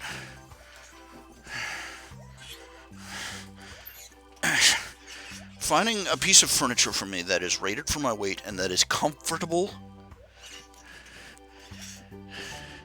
you're going to be hard-pressed to do that through the mail. But that's my only option. Nobody around here carries furniture. Even if I could get to the stores, there's nobody around here that carries furniture that is built for somebody my size. There's nobody here that carries furniture that's even on display that you can try out. It's all up on tables or shelves. Look at our pretty chairs. Could you bring it down here so I could sit in it and see if it fit? No! It's too many people with a "you break it, you bought it" thing.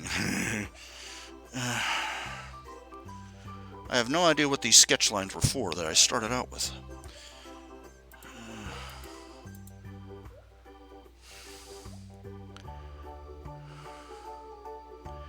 Oh, Jesus. I'm so just tired.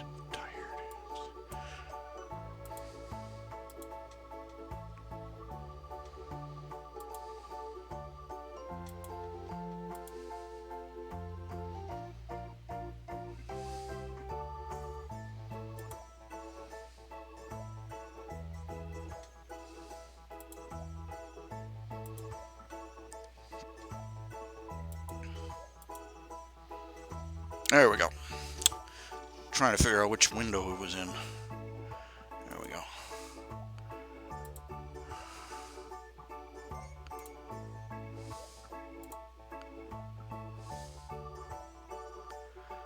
I'm gonna have to start over from scratch with this thing. It's just not working right here.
tempted to just drop the storyline entirely and just, give it the cucumber army treatment.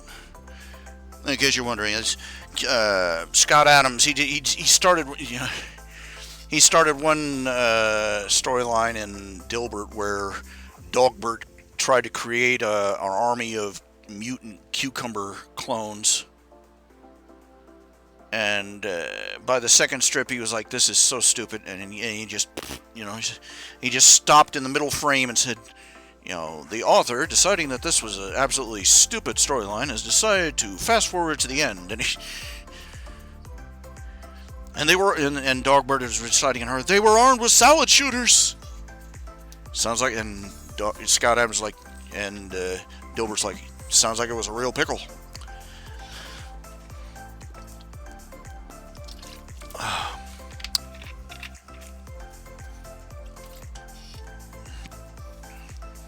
I'm just wondering if it's worth the effort of... I'm just wondering whether the low-hanging fruit of Warhammer 40k is worth the effort of rewriting the story. Of continuing this story, rather.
There's one person had kangaroo characters that they wanted in to make a cameo appearance in this story. So, well, not this particular story arc, but.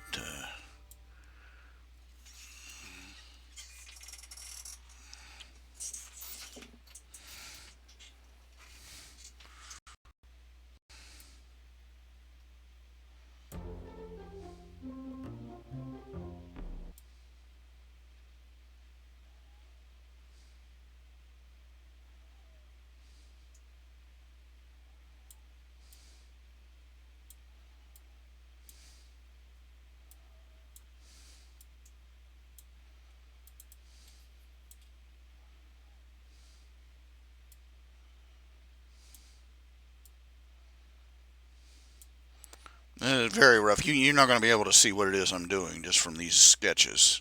Not for a while. It's,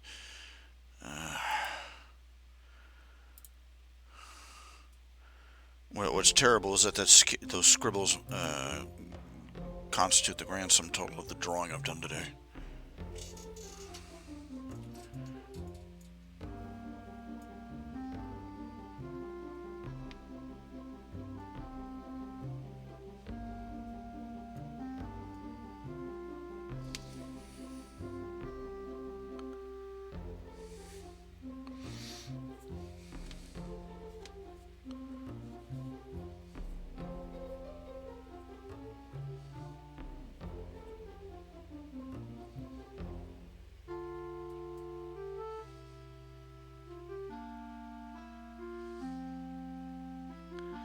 The Power Ranger, not you mean Quentin Quinn Space Ranger? Yeah, that's the comic that had one of the story arcs in there was about the girl who stowed away. Yeah,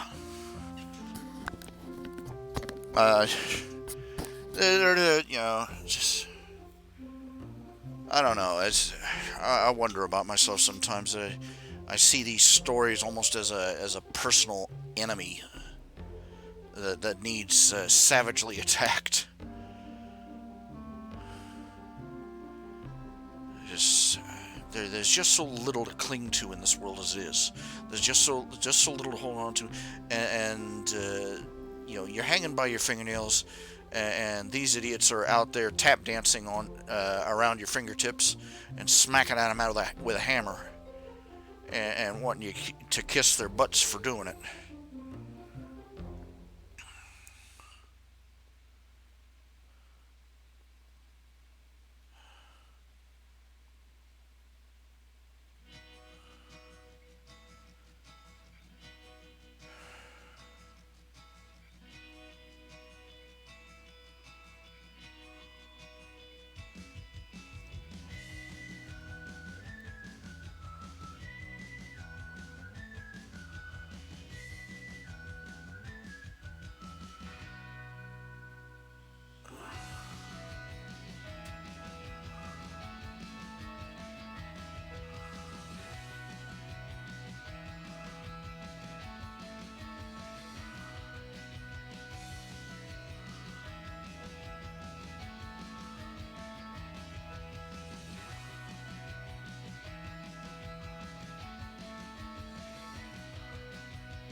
I want to scream and cry and yell and rage and go running through the streets, but I wouldn't get 5 steps before I needed to stop and collapse on a bench. Not that I even get that far. I don't have any shoes. All I've got is a pair of flip-flops. Really unpleasant, uncomfortable ones. Pieces of rubber junk.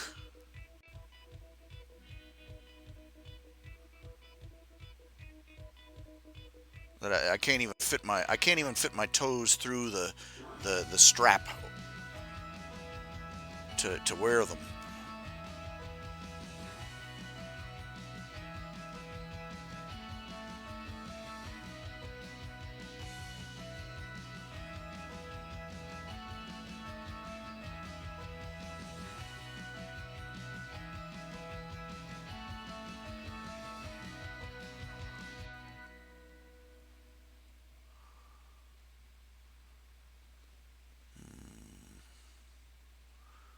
I can't really find anything. It's shopping is when you're a shut-in, shopping is so much risk, for so little benefit. You throw in chance to the wind whenever you buy something that it's going to actually fit like it says it does, that it's actually going to work, that it actually is the right size.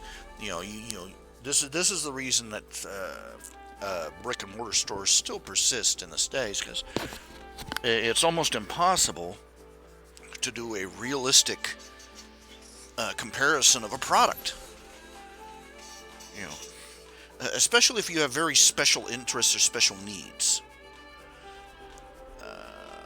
Most of the stuff I've got, I've bought stuff and pants that I can't wear, or stuff like that, or a bathrobe that didn't fit right. For a normal person, it would have been fine, but not for me. I am there's obese, and I've also got my deformed legs, and there are no standard measurements on me, to basically put it that way. And in a factory-produced world, nothing fits.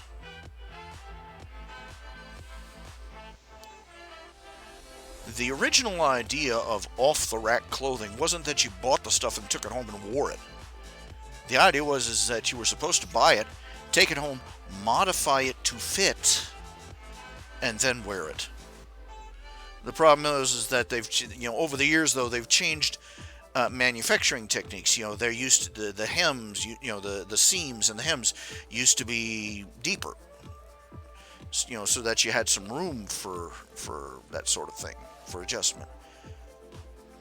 No, but they're out there trying to pitch pennies in a million different places, and that's one of the places they pinched them. So now the clothes you buy off the rack at like Walmart, you can forget trying to make, even if you were a professional tailor, you can forget trying to make modifications to some of it.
I look at this stuff and I just don't want to bother.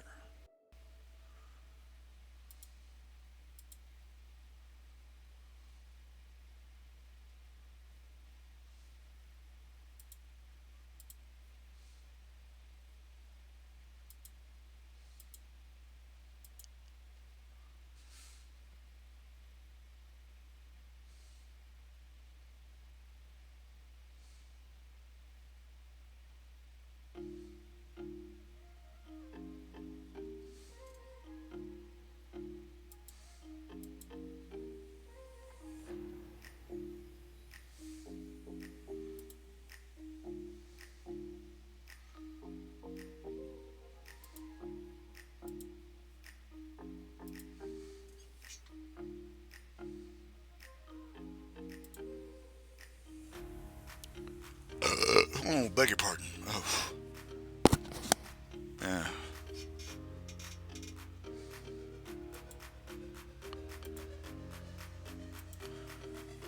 Yeah. Submitted for your consideration that for all the talk about what a writer can and cannot do, there's a certain thing that is called verisimilitude, suspension of disbelief, so on and so forth. Mark Twain once commented that real life is so much stranger than fiction, largely because real life doesn't have to follow any rules. Fiction writing does.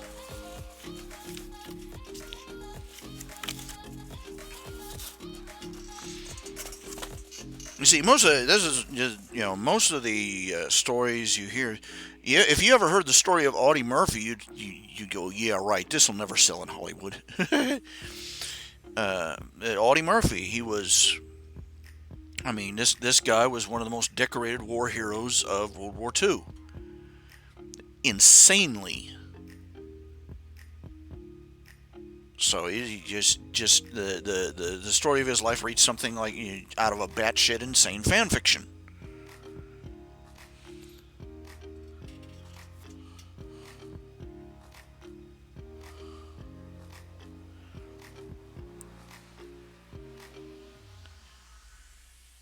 And when he came back home to America, he became a movie star and they decided to do a movie about him. He played himself in the movie, but he himself told them to leave most of the details of his adventure, his story, during the war, out of the movie because he didn't think anybody would believe them. They were just too ridiculous, too insane. These incredible acts of bravery. But anyway, my point is that when you're a writer, no, you can't do whatever you want. Your story has to be believable. You have to be able to, believe it, accept it, and roll with it when it throws something at you. It has to be approachable. It has to be enjoyable.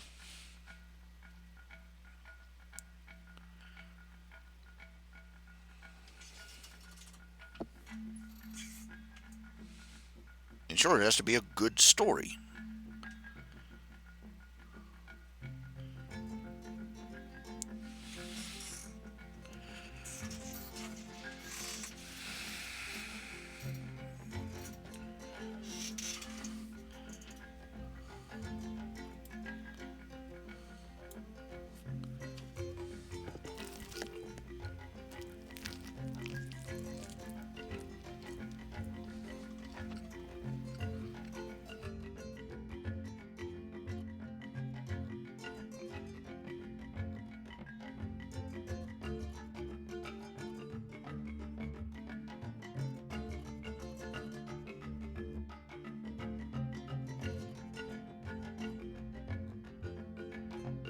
Uh, Excuse me, man. I'm just getting a little drink of cola.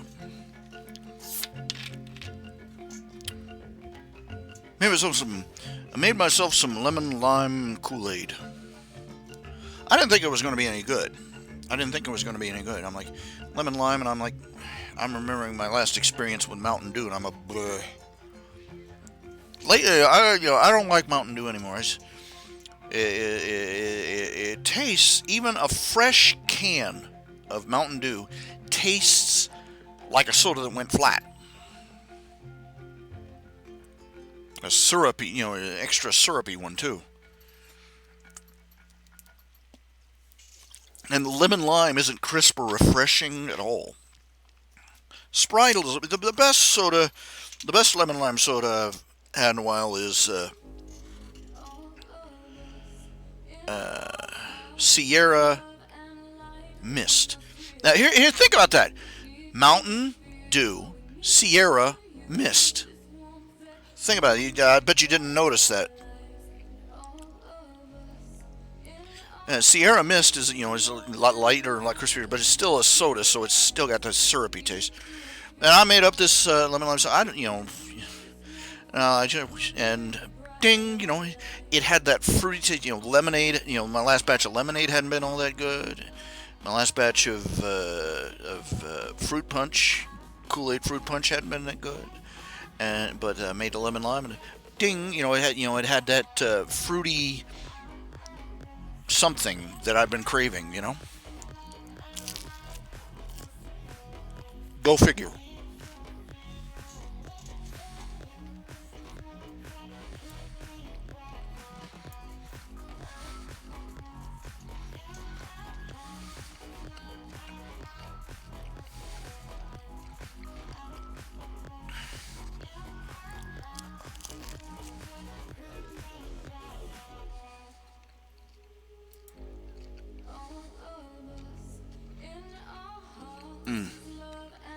Eaten as a pizza crust.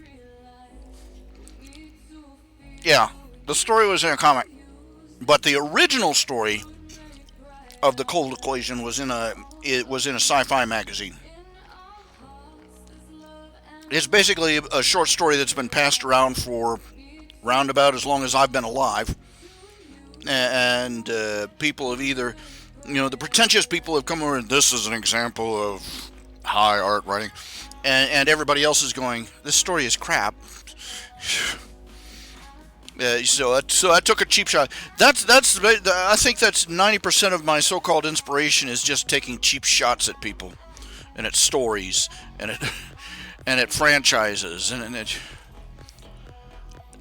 I'm a man with issues. I'm a man with issues.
Do any of y'all have something you'd like to talk to me about? Something you'd like to ask? Something you'd like to say? Something you'd like to complain about? Shoe throwing?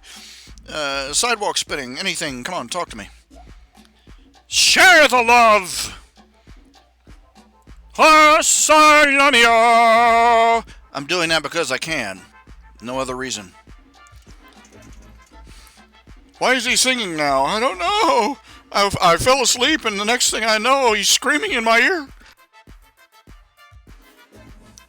Can you hear me? Can you feel the love?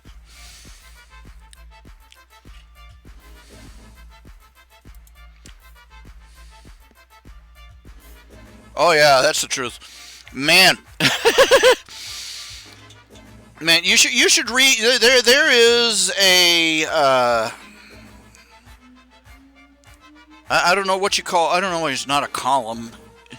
Well, basically Mark Twain took the Mickey out of the guy who wrote The Last Mohican. Just ripped the guy up one side, down the other, and because the guy who wrote The Last Mohican, he was being praised all over Europe, all over Europe and all over the hoity-toity areas of the world. He writes such insightful stories about the American frontier, and Mark Twain's like, I live on the frontier, fools. And he proceeded to describe everything that was wrong with The Last Mohican.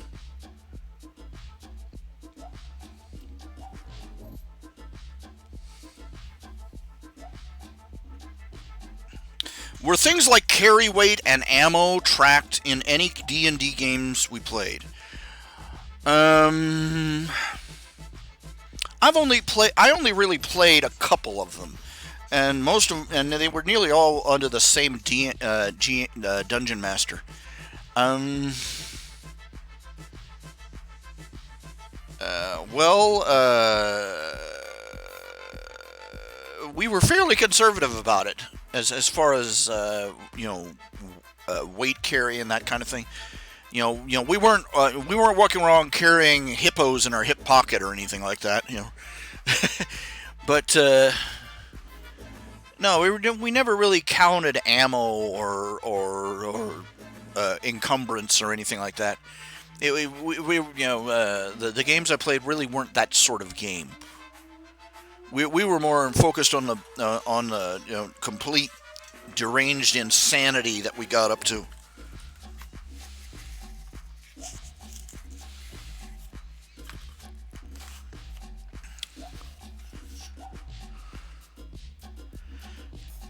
You understand? I would love to get back into Dungeons and I'd like to find a group again.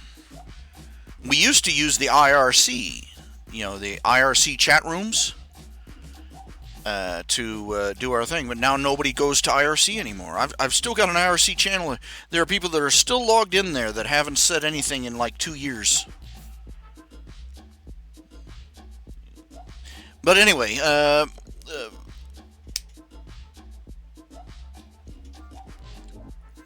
is something I can observe. You go online look up, just Google for funniest role playing quotes, and you will find entire libraries of story anecdotes and quotes and such people have saved from their role playing games.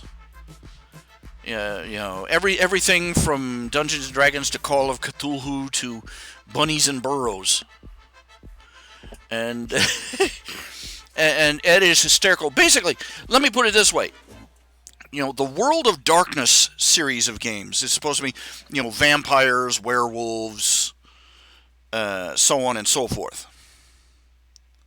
And it's all about it's all supposed to be gothic and grim and dark and tragic, gothic horror, right? In a world of darkness and magic and sorcery and undead creatures in the night, and you're this tragic monster trying to make his way through existence, surviving and blah blah blah blah blah blah blah blah blah.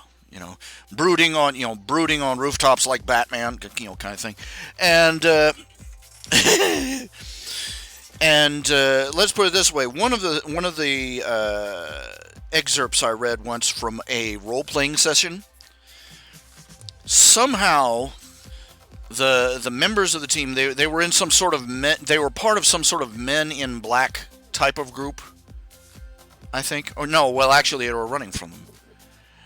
And somehow they had ended up in the astral plane in a cross country auto race.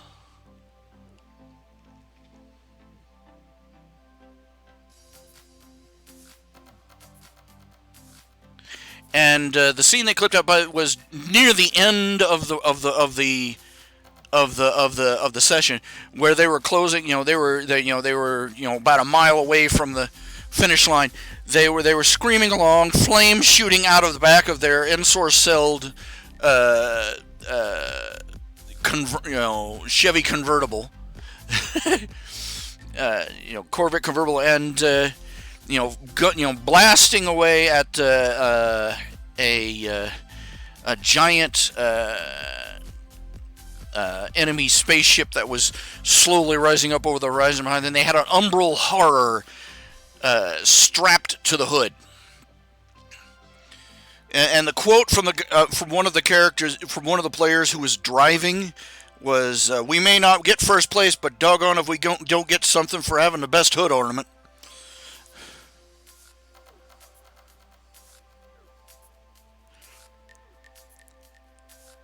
Old Man Henderson. Oh yeah. If you want to get an example of you take any you start out with Lord of the Rings and you end up with Monty Python. Okay, that just seems to be a thing. You'll get your moments of drama and romance and exciting swashbuckling adventure, and even stuff that turns you to mush, heartfelt duh kind of moments. But man, the sheer batshit insane humor of it seems to be almost universal rule for any role playing that anybody does. Old Man Henderson. Look up Old Man Henderson. Google it. Look it up on TV tropes. I don't care. It's almost a transcendental experience reading that story. But yeah, I was thinking. I remember reading one story excerpt where a band of thieves, a band of heroes who were supposed to ended up adopting the fey creature that they were supposed to hunt down and exterminate. And they all, she became their little girl, and the story just warped completely away from where the dungeon master thought it was going to go. And he had these violent barbarian thugs all looking after this little princess of a girl. Oh yeah, I've heard of that. That guy destroys psionics. Yeah. And there's another one. It was a huge Memorpager with a lot of DM. Back in the day when they still had to, have dungeon masters roaming about to make sure the rules were enforced, and everybody was trying to be an edgelord, and these two guys got together and. They managed to derail the entire online roleplay game because they basically turned themselves into something out of Dragon Ball Z.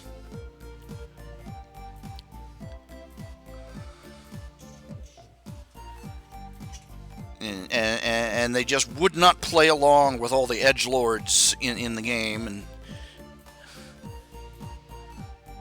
basically, the guy won by turning, he slowly, gradually, over the course of the game, using a little-known loophole in the rules, he slowly, basically turned his character into a tactical nuke.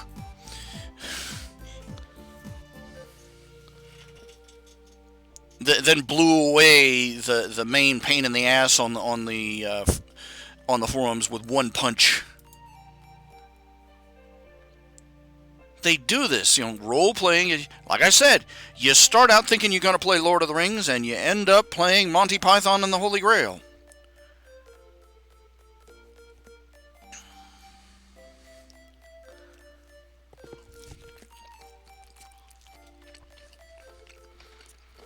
No, I have not seen the game Quantum Conundrum. I don't get very many online video games. I don't do very many video games, actually. I'm a World of Warcrafter, and that's about it.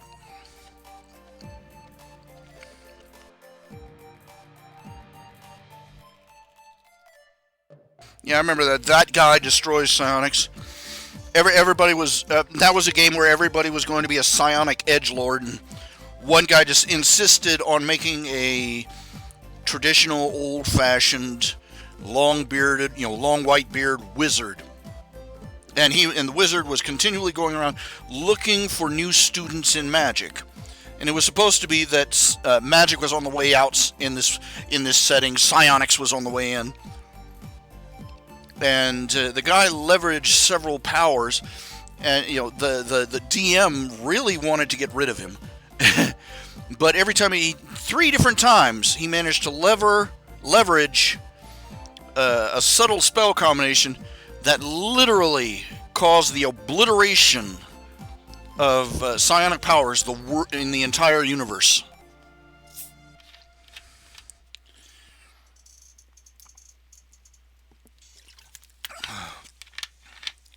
Oh, Auron, using a druid wild shaped into a falcon to dive bomb unsuspecting enemies. You got that from Warcrafter, didn't you?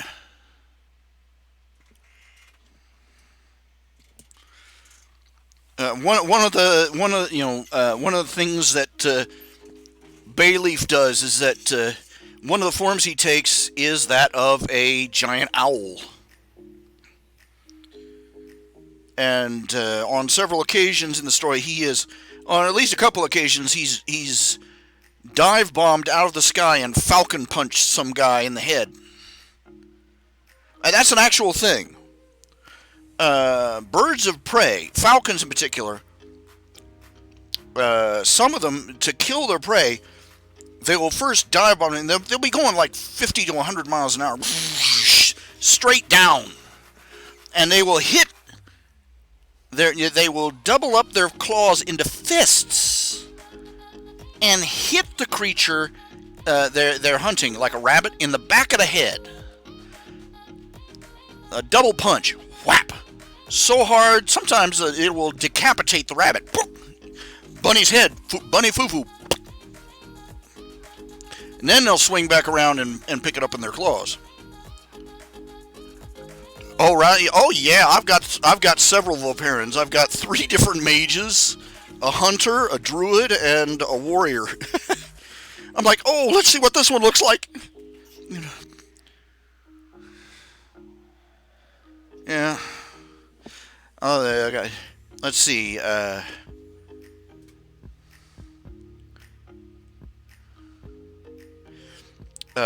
Kindle is the male fox fire mage.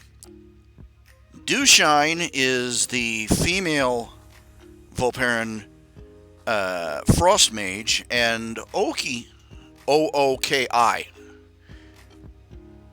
is the what's the third one called? Transcendent enchantment. What is that? The word skips me. Well, she's the third kind of mage.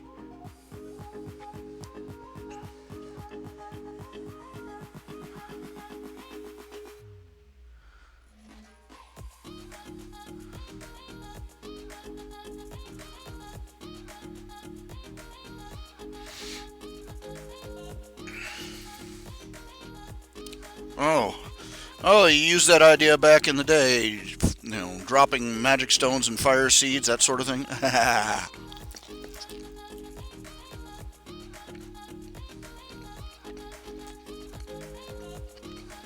I could see that.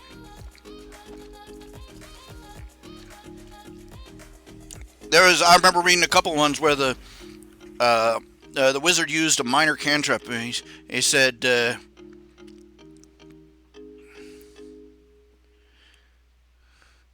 and it was a minor cantrip. He said, I can use this spell to increase the temperature 30 degrees within any space. And the dungeon master said, yeah. And that includes inside things. And I said, yeah. And he turned around and cast the spell on his first enemy. And the dungeon master let him get away. You best. He let him get away with it. What it did, basically, it raised the guy's internal body temperature by 30 degrees in a single shot, killing him with heat stroke. Instantly.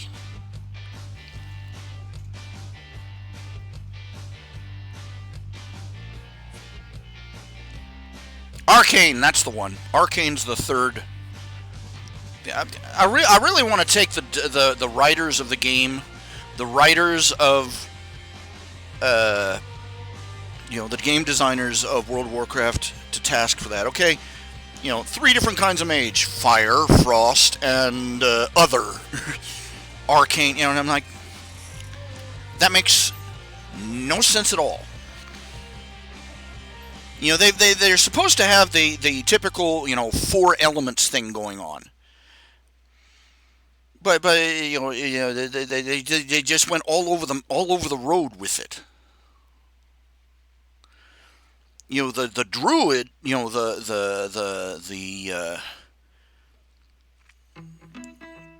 the shamans rather, they get the earth control and they get the earth and they also get fire and lightning. The mages, you get fire and frost. I'm like, fire and frost should be in one package. First of all, water should be a separate thing entirely.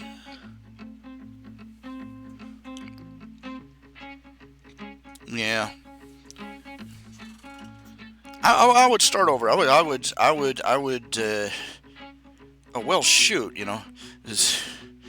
Everybody could quibble forever as to which magical who's-its was supposed to get which what's-its, but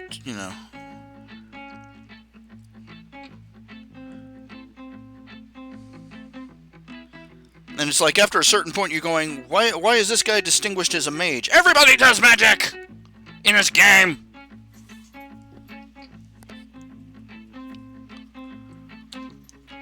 What I really think they ought to do is, I think they ought to make engineer a class. because it's a trade right now. But they have things, if you just read the description of all the different toys that an engineer can make, holy crap, totally awesome. I mean, even in the first levels, you're able to make dynamite. Of course, everything that the engineer makes is nerfed down to almost being useless.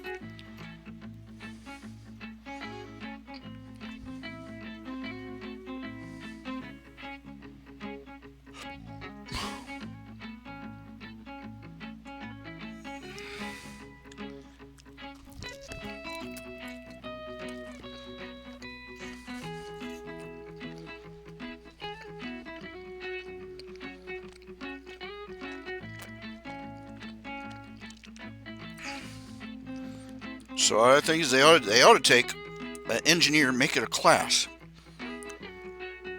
Give players with an engineer bonus, they get a bonus on crafting anything from engineering.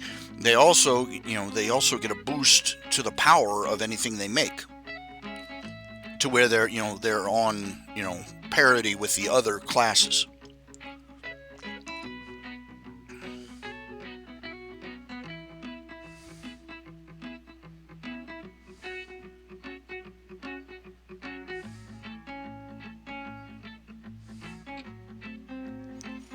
Well, I think they ought to stop jerking around and fix Nomeragon. Okay, people have been running adventures for how many expansions now, and Nomeragon is still polluted and still full of leper gnomes and runaway blobs and things, and killer machinery. And I'm like, come on, get with it.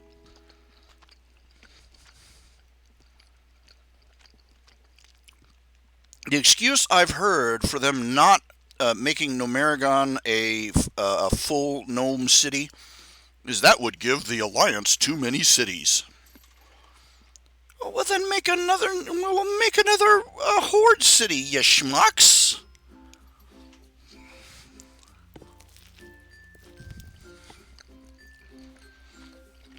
I remember it took nearly 2 expansions before they got the claw marks out of the front walls of Stormwind that Deathwing had left behind.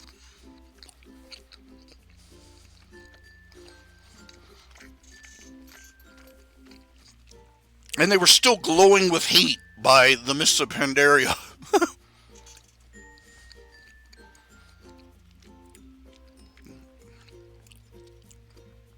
Priorities.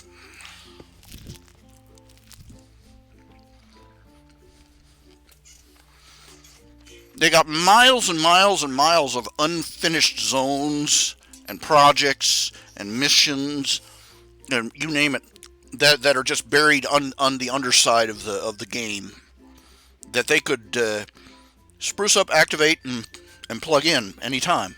Just finish it up, get it going.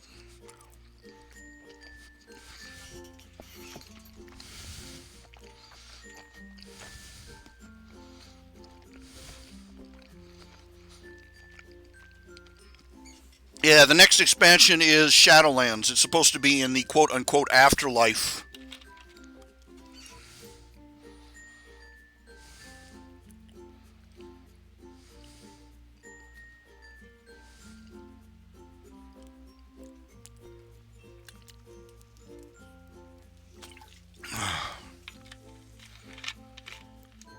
And Professor Farnsworth is standing there.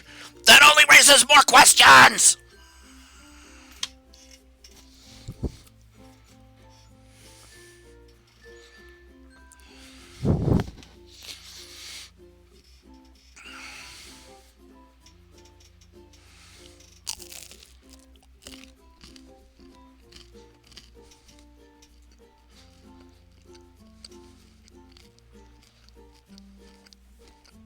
They're doing a big level squash, too.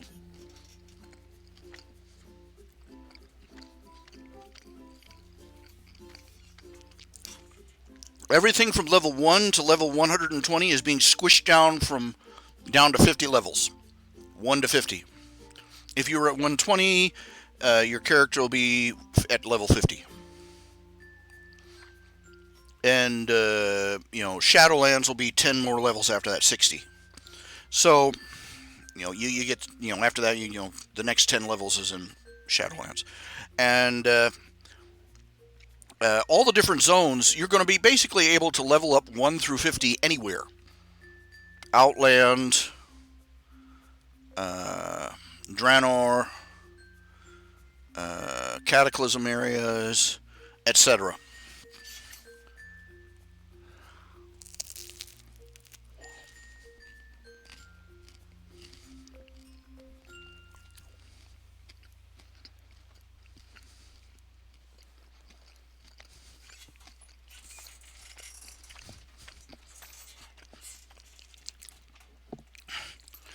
Yeah, well, there you go. Um, there's a lot of things about World of Warcraft that everybody's going to have critical points about. Me, I think that one faction, the two faction thing. I get where that came from. Originally it was a game about humans versus orcs. Warcraft. And then it expanded and it grew and it grew and it grew, and the next thing you know, they got this great big huge world, and they're like, oh crap,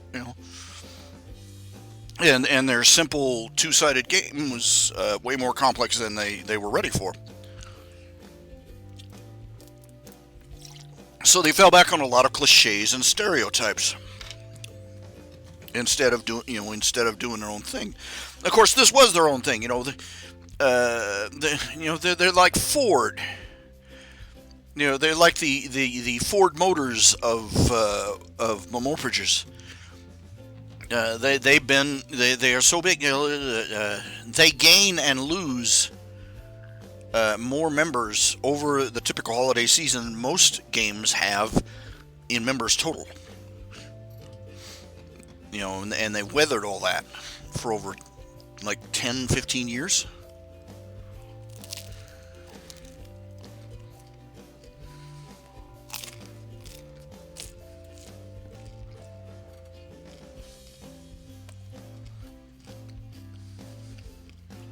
Well, they might spell out why the ship is no longer useful in an next expansion. Alright. There should be at least three or four, maybe five factions, between all the races, instead of just two. Okay, because quite frankly, many of the races in the Horde should want to have nothing to do with them. I mean, the Taurans worship the Earth Mother. The Vulperans were ex-slaves.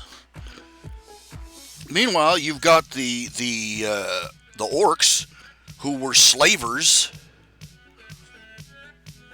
and the goblins, who treat the earth like a butt wipe.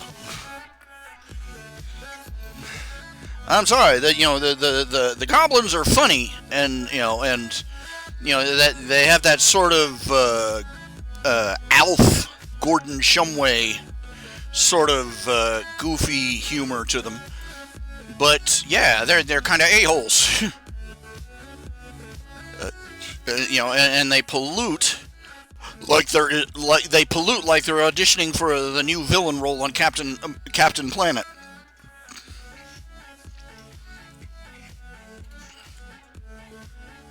There should be, and the Vulperans joining the Horde. Well, I'll say this much: the Vulperans joining the Horde, they did that very well. It happened in a way that you could see it happening, and you could see why, and it made narrative sense. You had the Vulperans, who are this nomadic tribe of traders and businessmen, merchants, who have survived by crisscrossing the desert, and they get enslaved by a bunch of snake people. The Horde shows up and just so happens to liberate them from the snake people. And the Volperans are like, "Oh, thank you. We appreciate it deeply. Here, we'll,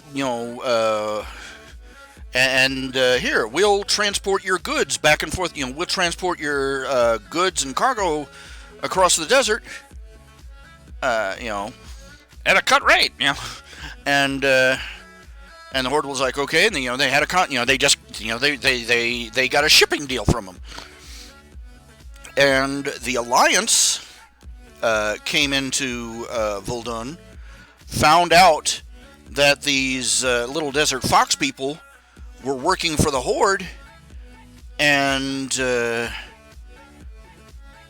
local commanders apparently took it a step too far. They captured the Volperans, burned their wagons to destroy the Horde's supplies, and threw the Volperans in cages and interrogated them. Now you figure, I could understand why they'd go too far like that. It's easy to picture, a bunch of Alliance soldiers, thousands of miles away from home, dealing with all sorts of crap, dealing with a desert of all things. That's some rough crap to deal with, and regardless. And and then they find out that the natives are fraternizing with the enemy. Well, and of course, the Horde shows up again, rescues the Volperans again, and the Volperans are like, the Horde is kind of scruffy and rough looking, but at least they're not trying to kill us. And they apply to become a member of the Horde.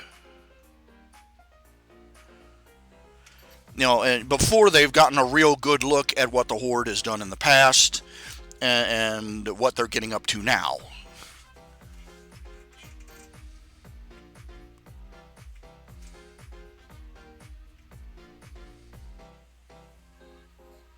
Yeah, there you go.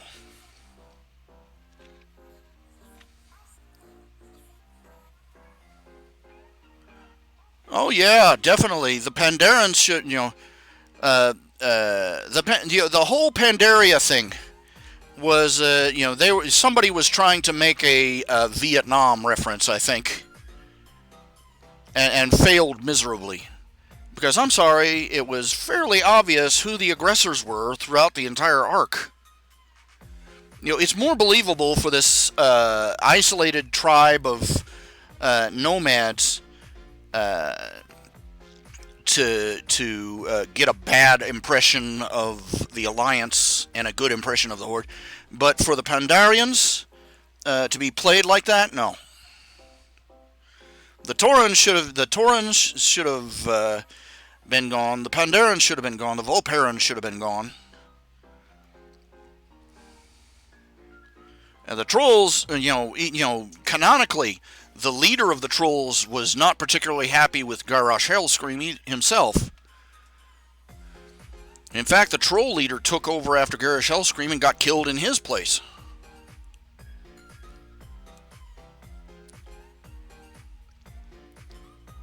Meanwhile, Sylvanas is running around, running things, and apparently, she managed to keep her elbows, but her frontal lobe apparently is rotted.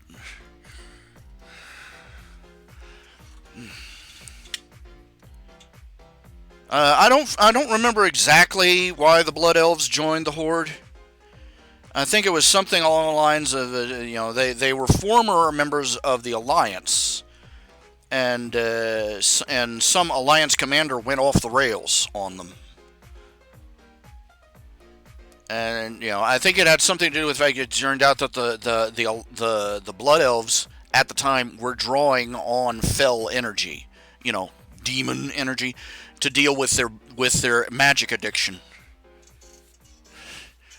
And anyway, some Alliance commander went off the rails, killed a bunch of them, and made a permanent stink with the with the Blood Elves.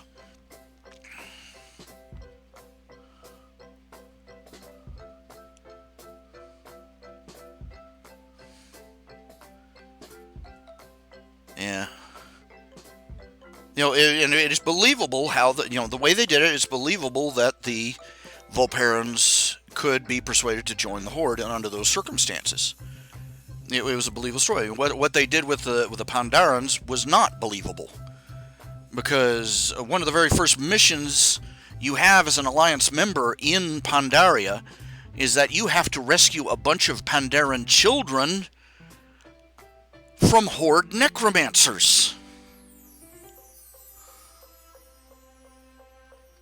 And despite seeing this, the leader of their army is standing there, I don't trust either side of you, and he sticks to that stupidity the entire way through until Garrosh Hellscream destroys one of their most sacred sites.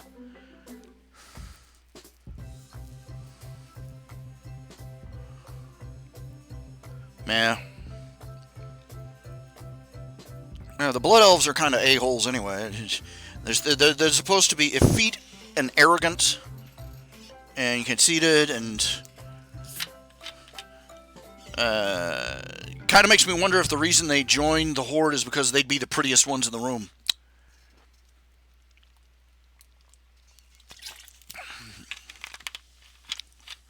Okay, they got Night Elves. Let's see, they got Blood Elves, they got Night Elves, they've got Void Elves. And they've got, what was the last one's? Dusk Elves? Twilight Elves? Something like that. They've got two versions of Crack Addict Elves. One version of I Talk to Outer Space Elf. And one Tree Hugger Elf.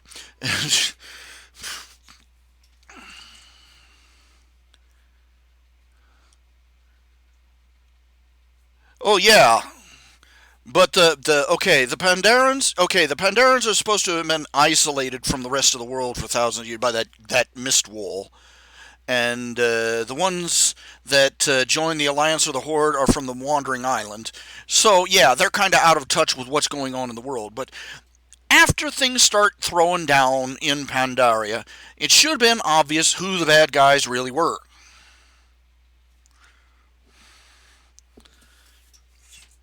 So there should be a faction for, I think there should be an alliance with humans, gnomes, mechagnomes, arguably, dwarves,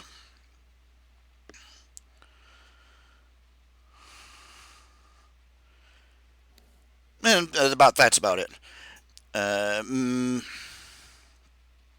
And I think there should be the elves, the night elves, the Tauren, the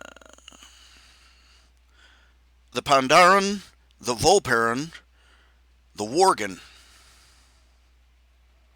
in another.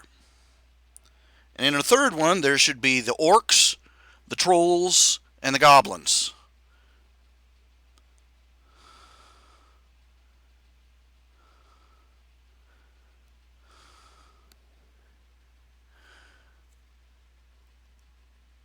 And maybe the Blood Elves.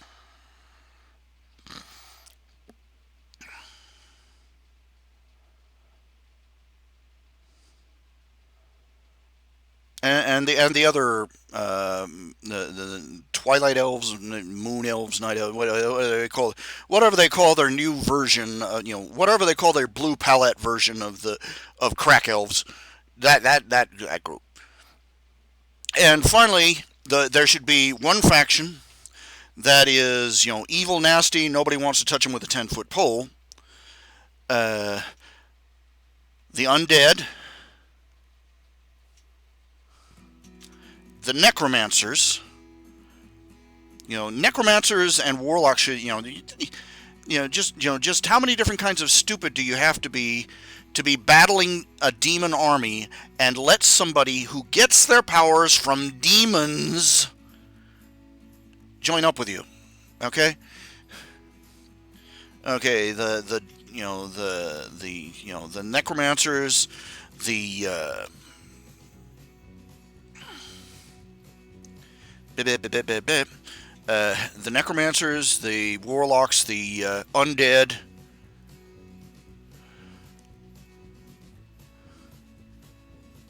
and they should be off. So, the demon hunters. I don't know where for all their noble intentions, they get their powers by drinking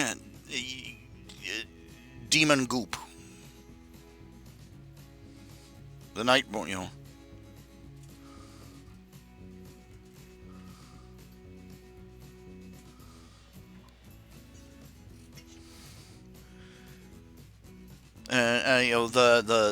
demon hunters. If they had been if they had been actually anathema to demons, that would have been one thing. But they're not. If they had been more like a sort of dark version of paladins, Death Knights. That's the other. The Death Knights and the Demon Hunter. The Death Knights and Demon Hunters should be one group by themselves. The Undead and the Warlocks should be a group by themselves. So that's like 1, 2, 3, 4, 5 factions. And don't drag to me that one group has more races than another. And by and large, another thing that would probably drive people crazy is that I think that for the most part, you have 5 different factions. You could make all sorts of, different conflicts, oppositions, alliances, temporary alliances, new alliances breaking, old alliances breaking, new alliances forming, and do that with any faction, with any expansion that you did from then on. And I also think that the player should be able to choose. They should be able to choose whatever race they belong to and whatever faction they belong to.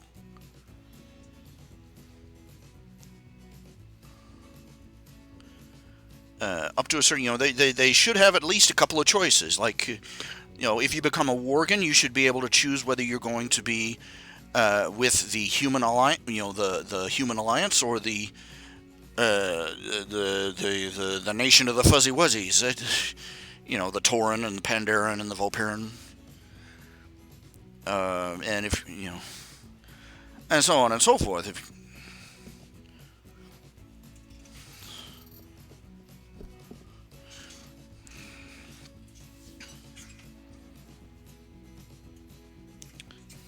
If you're going to be a demon hunter, you got to decide whether you're going to hang with the Death Knights who are trying to redeem themselves, or go completely dark side and join the Warlocks and the Undead, and so on and so forth.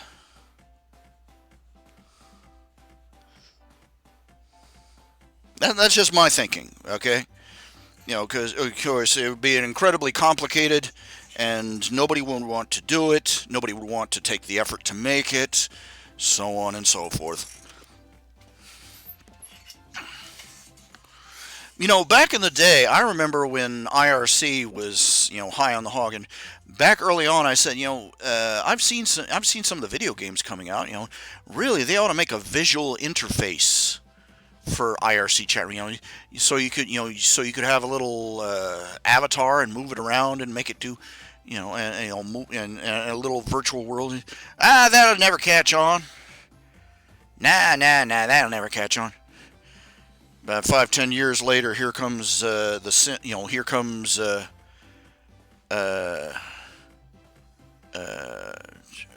what Second Life. Is Second Life still a thing, or is it choked to death on its own overload?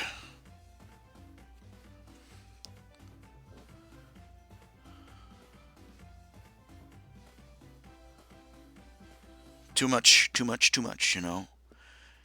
I tried a couple of times to get on. Back when my computer was kind of sad and slow. I can't imagine that I could manage Second Life now, even with.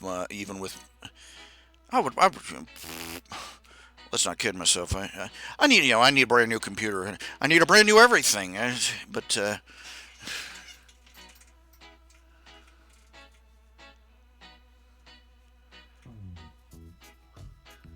Yeah, well, to start off with, you could start off with a basic idea of yeah, consider all the hundreds of factions you have to earn reputation with in the game. To get certain benefits or to make certain accomplishments, so on and so forth. Start. You've got five faction. You got a game with five major factions, and the player should be able, set it up so, or better yet, just set it up so that the player can earn reputation with one or the other, depending on his actions, and depending on his actions, after a certain point, they can go from being hostile to neutral to friendly. Just an idea. I don't know if people would go for that. I don't know if people would go for that as a game. And of course, I never thought anybody would go for a game and basically you're an accountant in space. But what's the name of that game again? Where you buy spaceships and mine with them in space and battle and what was the name of that? I can't remember.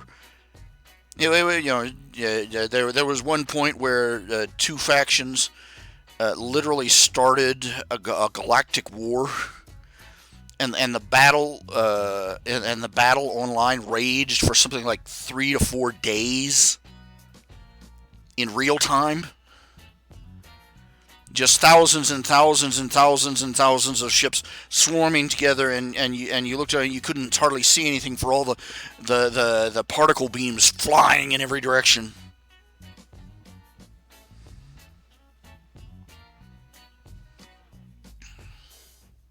Eve Online. Eve Online. I think that's the one. Yeah. But I wouldn't. I've heard descriptions of gamers, and I'm like, yeah, I might play a game like that if it paid. But, I remember what was the one with the endless. It bragged that it had infinite numbers of planets to explore, and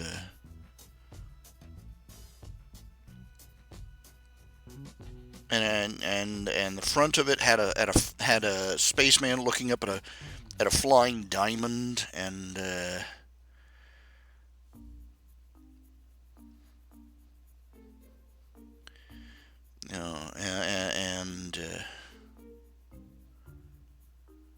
what was it called?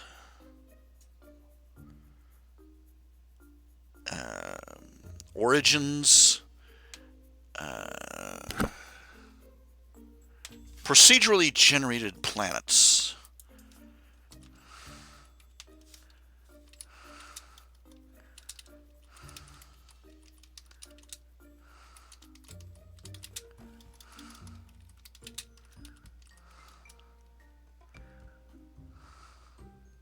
No Man's Sky. That's the name of it.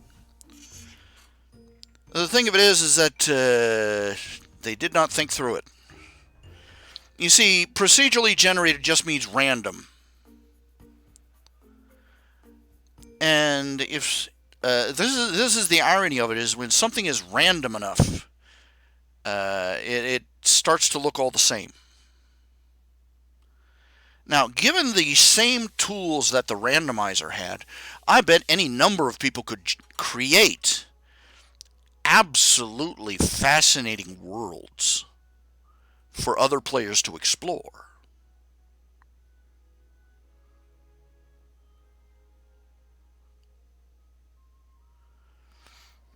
I've seen it myself. Like I said, I keep talking about, I keep rhapsodizing, and I still mourn its demise. The game WildStar, the housing aspect of the game, you could use your crafting skill to make stuff to add to your house, and you could find stuff in world and bring it up to your house, to add to it, and you could the possibilities were endless. And I literally have seen just all sorts of incredible housing in that game, WildStar. I would spend hours just visiting random house lots to explore. Now, No Man's Sky, the procedurally generated random stuff, throw that out. Replace it with an option to either explore world, to either be an astronaut to explore worlds, or to aspire to eventually be, reach a place where you can create them.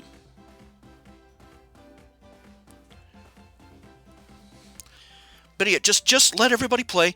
Everybody has one planet, their own.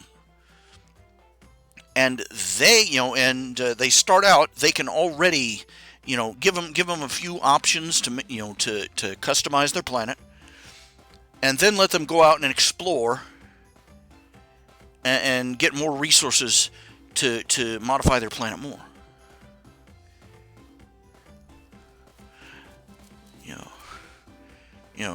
No Man's Sky world makers.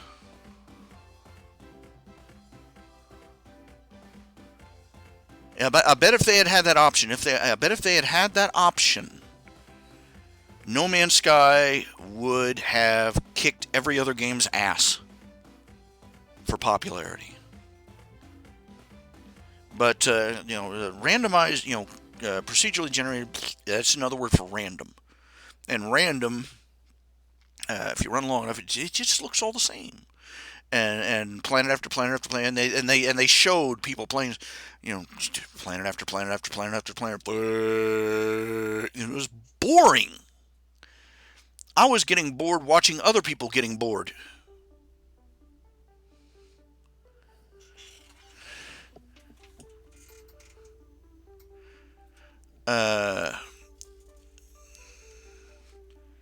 I don't know which one where Taylor becomes, I don't know which fan fiction Taylor becomes a space whale. There are several out there. I have no ideas which ones.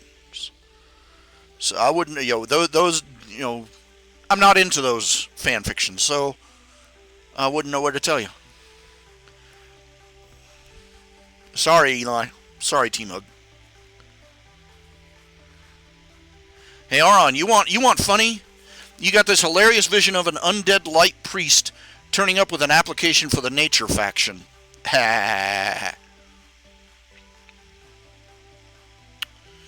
You think that's funny? I used to play a tabletop role-playing game. It was called Jarlsheim University. My character was a warlock student. He was also a teenage math. He was also a young math prodigy, and had been raised in the wilderness on wolves. Not by wolves, on wolves. His favorite treat from home was wolf jerky. But it was a weird sort of game.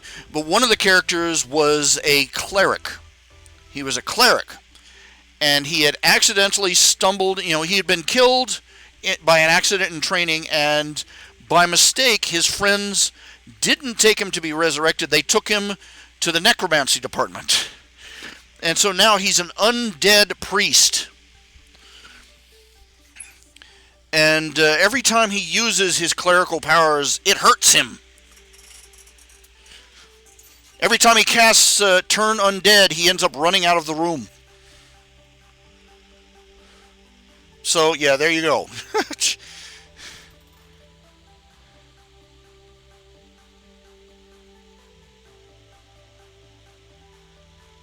What would be tragically heroic in other circumstances, in this one became farcical.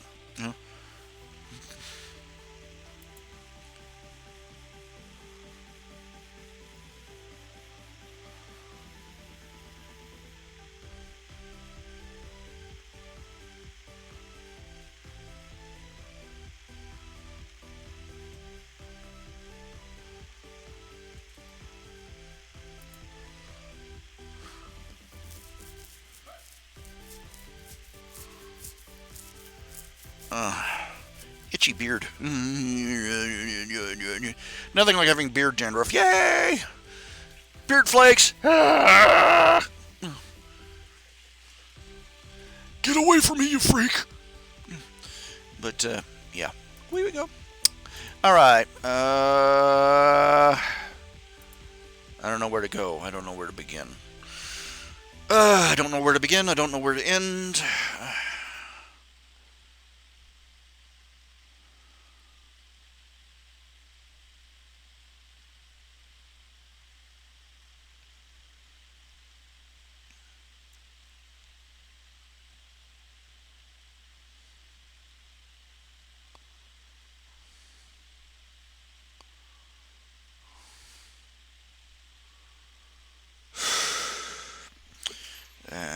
What was I?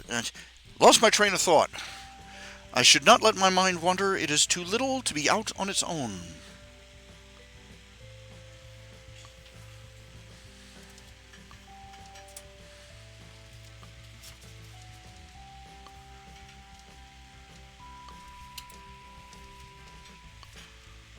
Alright, let's see here. Let's see.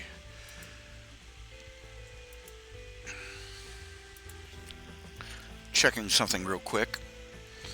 Now,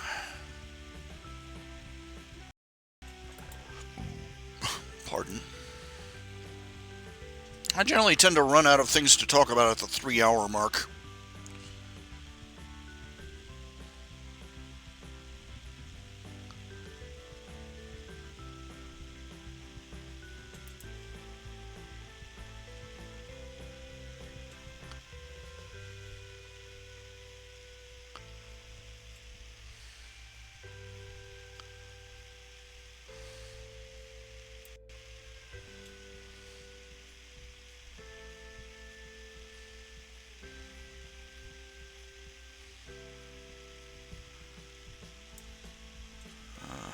Let's see. I just got a message from Blizzard.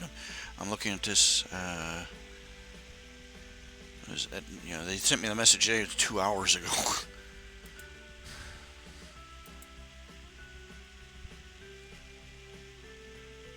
The code will expire in 10 minutes. So, well, congratulations.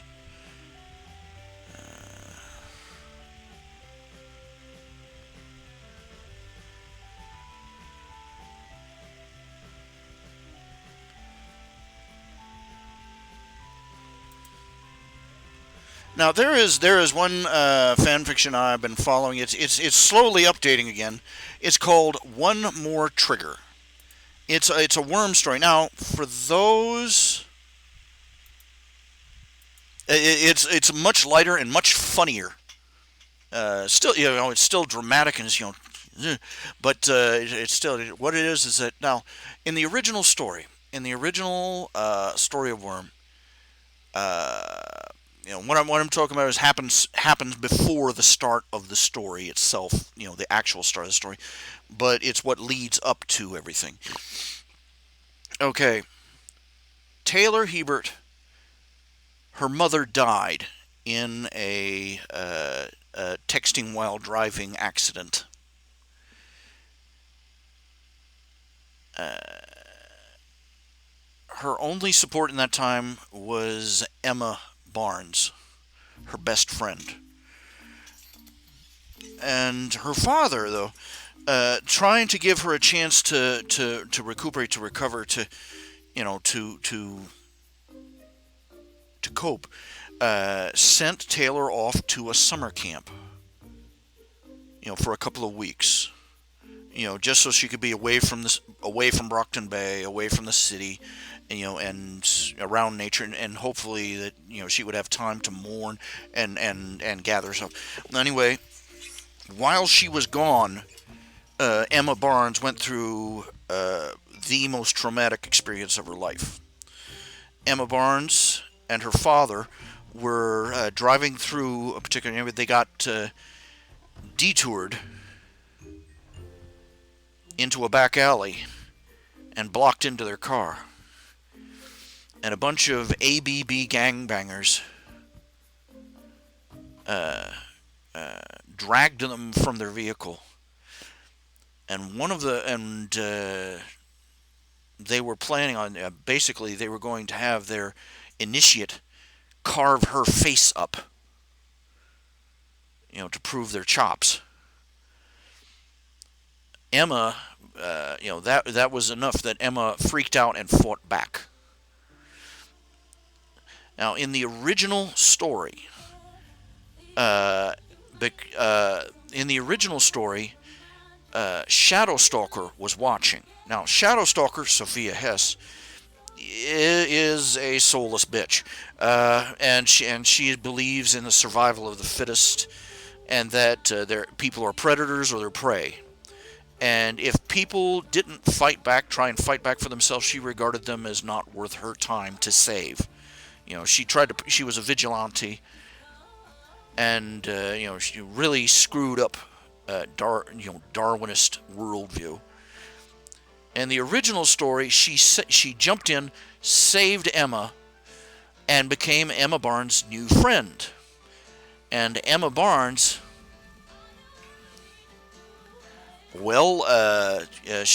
Sophia screwed her up mentally. And by the time Taylor Hebert came home, Emma had turned into a stone-cold, ruthless bitch who turned on Taylor on the spot. Emma basically had been traumatized. She was mentally screwed up, and her new best friend who had saved her was a sociopath. And but Taylor didn't know any of this, and it turned, and then Emma and Sophia and their friend Madison started bullying her at school. And and this was the whole start of the story, that Taylor, it became so bad that Taylor herself triggered and became Skitter, gained her powers. Now, in this story, in the story One More Trigger, there was one tiny difference. When Emma Barnes was backed up against her father's car with that gangbanger girl's knife against her face, instead of looking left, trying to see if anybody was there to save her, she looked right. And she saw Shadowstalker's outline crouched on the gangster's car. Shadowstalker, she can turn intangible and sort of semi-visible. She turns into a living shadow, basically. And Emma realized that Shadowstalker was just sitting there waiting to see what would happen. And she blew a fuse. She could not believe that a supposed hero, at this point she'd heard about Shadowstalker online and in the news, and she was a vigilante who was out busting up gangsters. She could not believe that a hero would sit there and watch her be mutilated. And and that was just enough to make Emma trigger. And Emma gained powers. She basically gained the ability.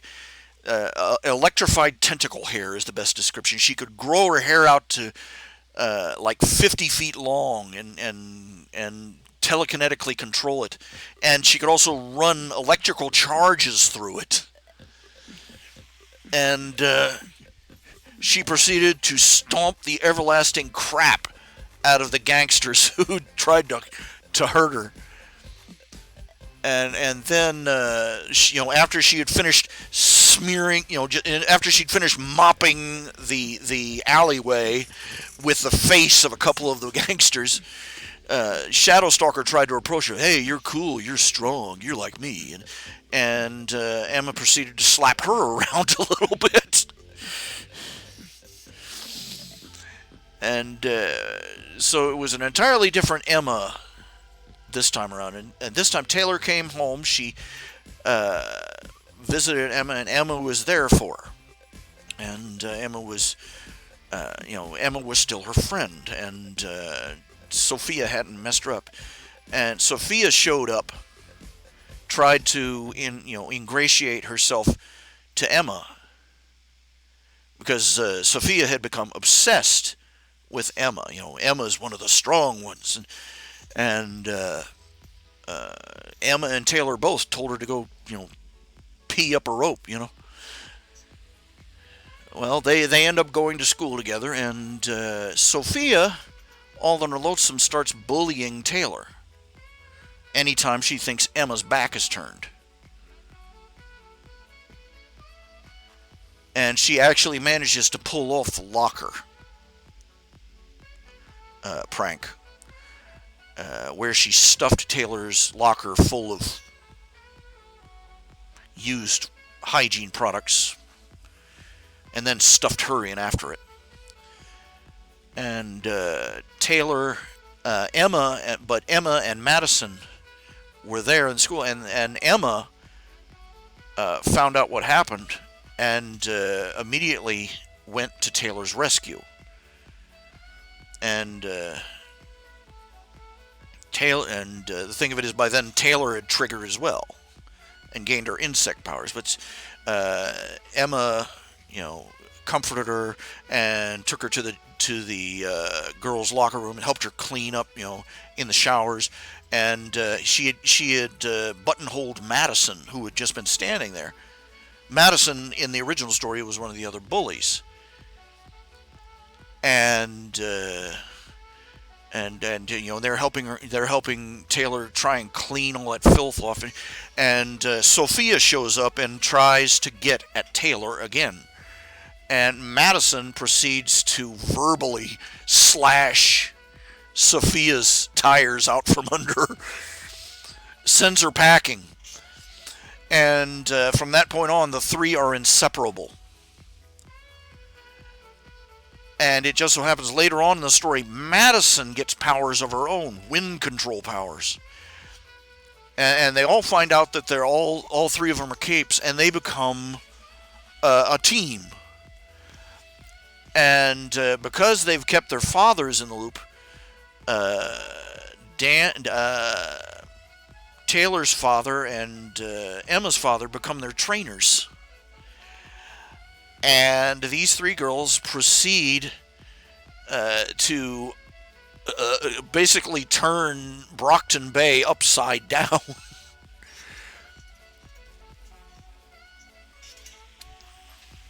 So it's a really good read, and I really, really, really hope.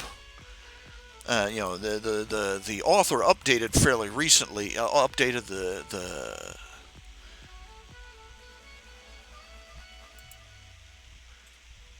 It's posted on Sufficiently Velocity, and I believe it's also in fanfiction.net. Just Google One More Trigger, worm fanfiction, and you'll find it.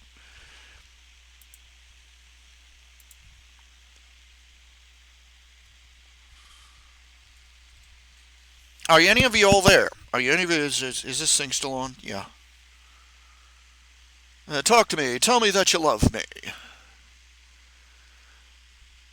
Love me, say that you love me. Oh!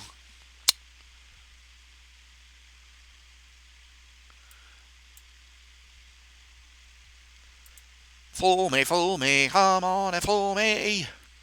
Love me, say that you love me. It's an actual song, much to its lamentations. Come on, what is something is something stuck? The internet is stuck. Somebody get out and give it a push. Turn off that fan. Getting a little too chilled. I'm a chill dude, but that's a little too much. Boom chakalaka, boom chakalaka, boom chakalaka, chakalaka, chakalaka.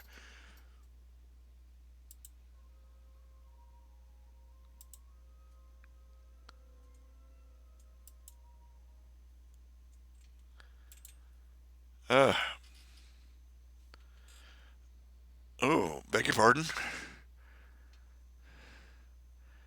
I'm still here. And that's another song title. Can't sing it. Most songs that are written nowadays are really not made for one person to sing, Not without auto-tune and a backup band.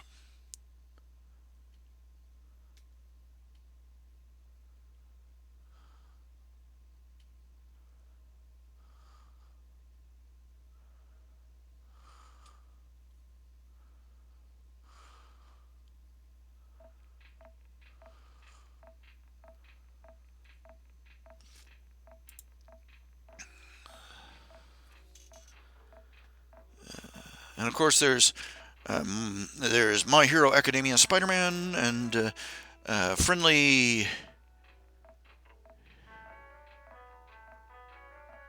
uh, friendly foreign exchange student Spider-Man. Those are my two favorite My Hero Academia and Spider-Man crossovers. One has old Peter Parker, one has the new Marvel Cinematic Universe Peter Parker.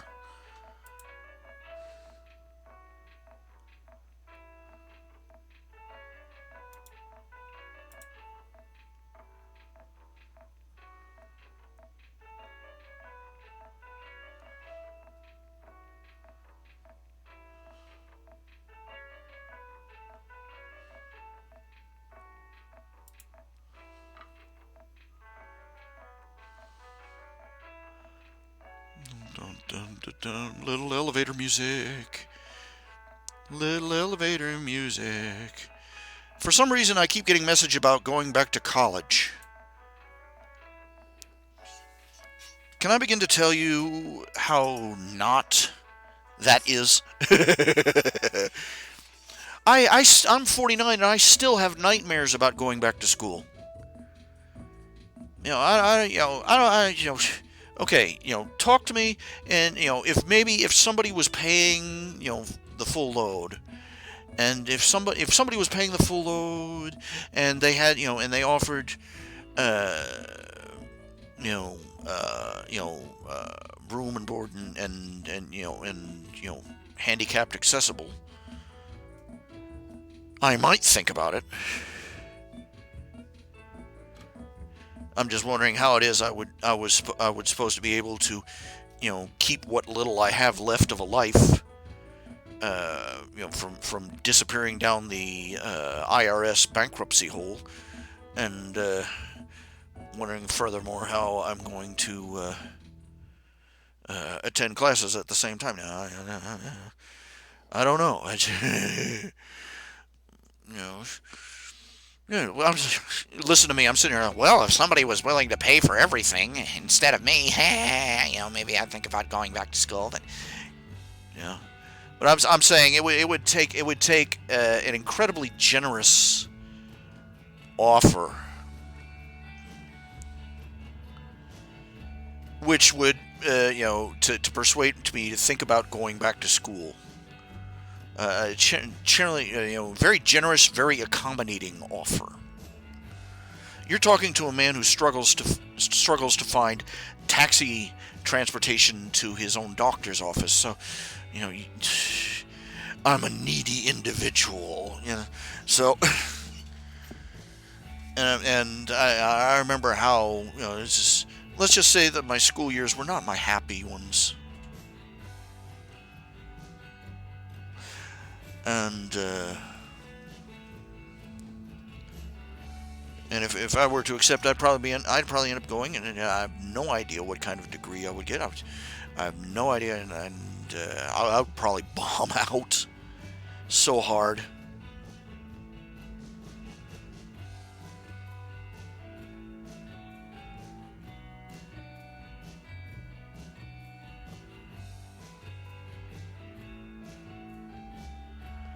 When I think of the 1 year I spent at college, and the fact that I wasted time in a phys ed course, a mandatory phys ed course for a college, I wasn't there to have them mold me into a well-rounded. I was there to get an education in commercial arts so I could make a living with my one lone, sad little talent.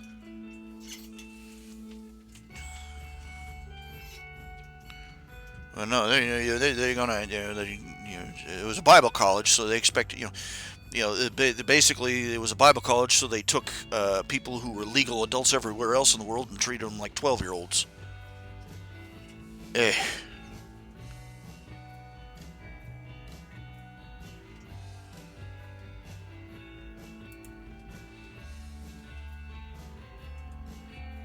You think I'm joking? These people measured our hair to make sure it was within proper haircut rules on a weekly basis.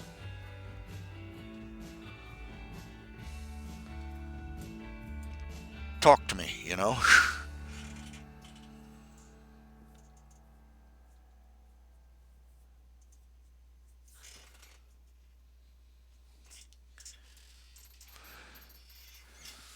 Hmm.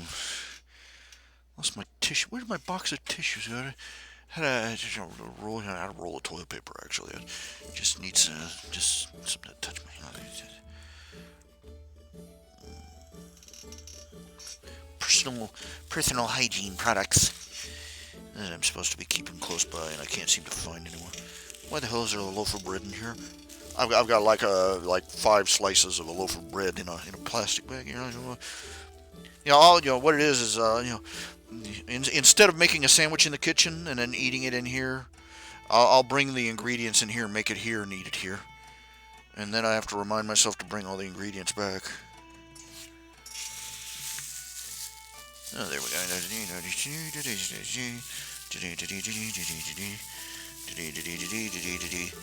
Doodly doodly doo, toodly toodly toot. I'm gonna have to order more crap. It's not the major medical expenses that are the problem. It's a little thing like band-aids, bandages. Do you know how somebody with a chronic injury or a chronic problem, long-lasting wound or something like that? Do you have any idea how many gauze pads they can go through in just a day?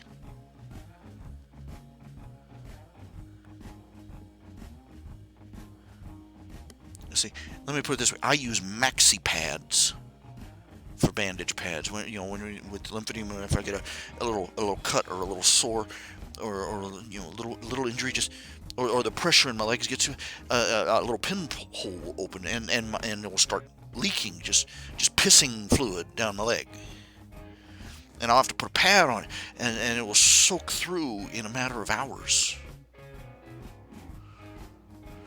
And I've got several injuries on my legs right now that are taking forever to heal, and nothing I do. Oh yeah, I keep forgetting to take those dang antibiotics. Forgot to take my antibiotic this morning, and now I'm taking one at night. Hope it doesn't set me back any. Set this right here, doggone it.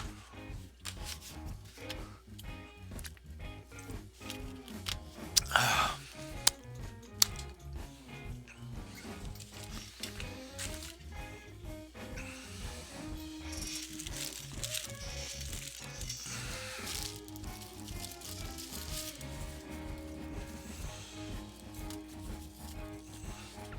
don't even know if these little thin things will work as proper bandages.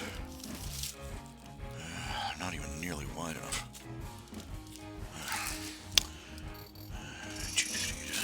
Bandage rolls. Down to my last. Gimme.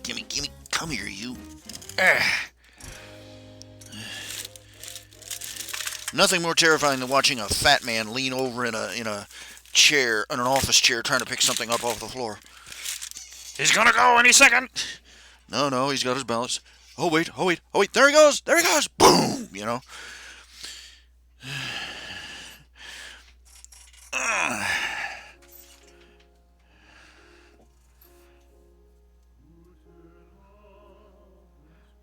Brahms lullaby. Whoop de fucking do. Pardon my French. Whoop de freaking do. I've gotten in bad habits. When you are alone, there's nobody around, man, your language will fall through. You will get into some habits you don't even realize you have until you're out in public and suddenly, did I just pick my nose in front of this lady at the cash register? Well, yes, I did.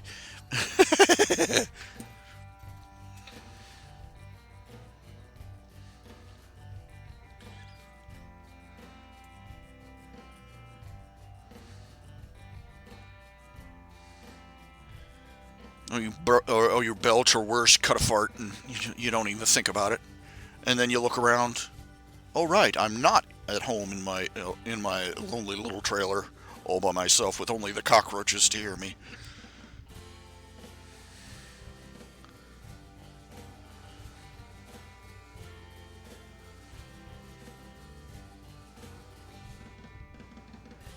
There's another fan fiction. It's called One Hell of an Afternoon, and it's Worm Young Justice crossover. Basically, Taylor Hebert gets, after the end of Worm, she ends up tumbling into the Young Justice universe. The Justice League, Young Justice, etc., etc. And she ends up as sort of den mother for the Young Justice crew. She starts off her career as a vigilante by having her swarm of roaches eat the Joker alive, because she was on her way to rescue the Joker had kidnapped the mayor's son, and then she gets to where they're hiding out, and she finds out that the Joker has just hit the kid with Smilex, and she didn't know that there were non-lethal versions of Smilex, and so she completely she's like, okay, screw this, time to send a message, and turns him into Bug Chow right in front of his men. And now canonically, now in this story, the saying goes, they used to say that people tell, ordinary people tell supervillain stories. Supervillains tell Joker stories to scare each other, and now supervillains tell Skitter stories to scare each other.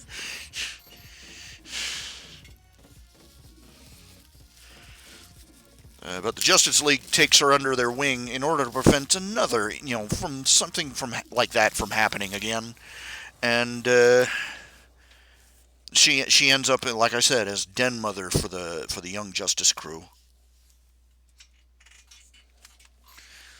She actually manages to pick up a few extra powers along the way by accident. Makes her a little tougher, a little stronger, a little more likely to survive.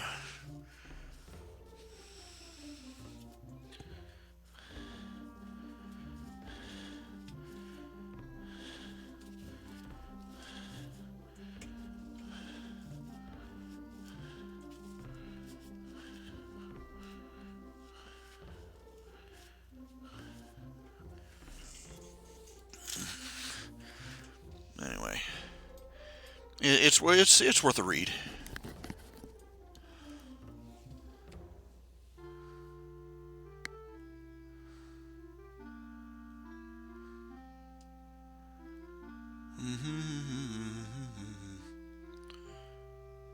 I'm going to tell you, I'm switching over my brand loyalty to East of Chicago Pizza. They got some darn tasty pizza. Their prices are, about $1 or so higher, but their product is better. They also have other nicer options. I've set aside. I've been telling myself I've got to.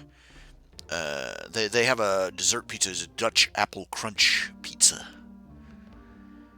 and I'm like, I have got to try that.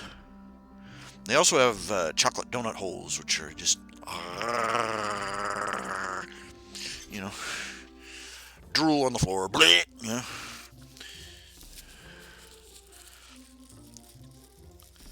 And they also, what won me over is that, like I said yesterday, I have been craving ice cream for ages. Not just fountain ice cream.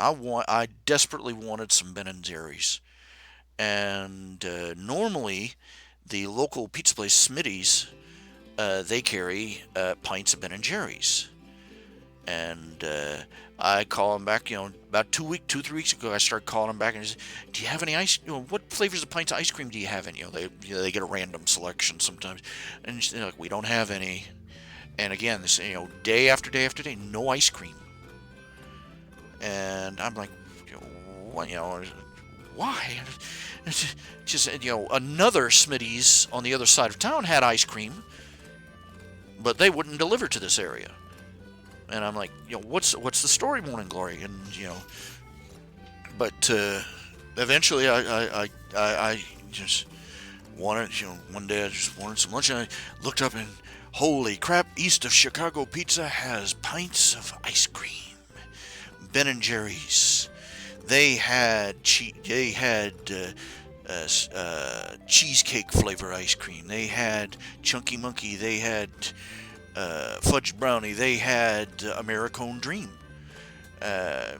Even if the guy whose face is on the box is a schmuck, the ice cream is fantabulous. It's delicious.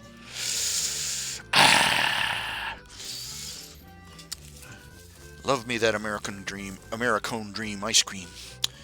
But I got myself a couple. I ordered 3 pints and had them delivered to me.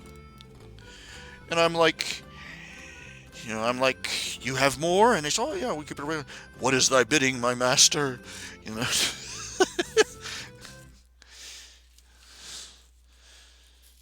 I tasted their pizza is way better. The crust is,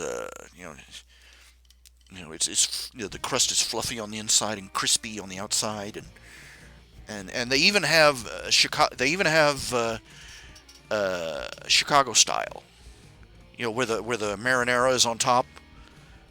Pan pizza. I tried that once ages ago. And, it was good. It's like good. It's not something you want to have every week. It's loses its novelty real quick though. But I've had 2 Chicago style pizzas in my entire life, and there you have it. Both of them from east of Chicago pizza place. Now, I'm in the process of putting a bandage on my leg. Maybe a minute. I'm trying to. I need more leg wraps. I need a leg wrap factory. That's what I need.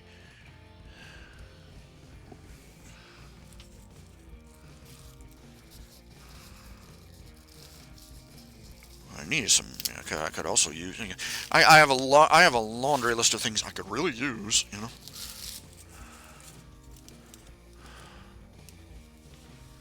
Everything. Just,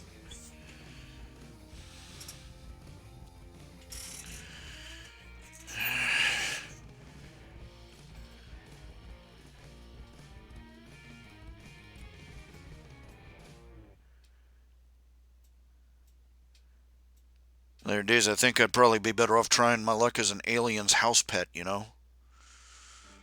Go out where there's some UFO sightings. That we saw them flying over the trailer park down south.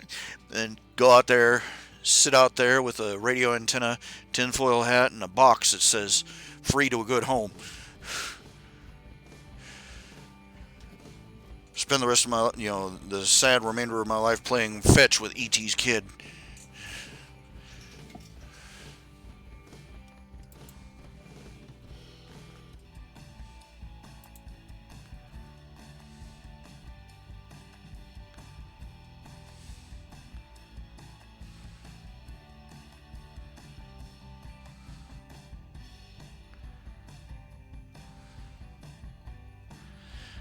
There were rumors going around that Star Wars, that LucasArts was going to come out with a female focused Star Wars trilogy, and with the usual suspects in charge, and the management for the CEOs from Disney came out and said nope, nope, nope, nope, nope, nope, nope, no. No, no, no, nope. Oh, hell no. No. Actually, no.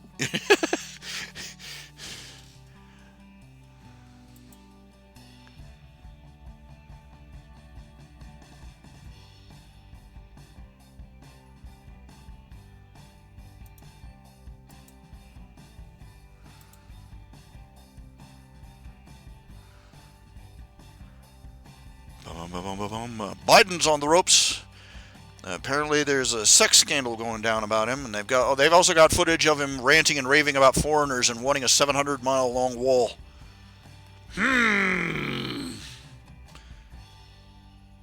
How fast is that going to go down the memory drain?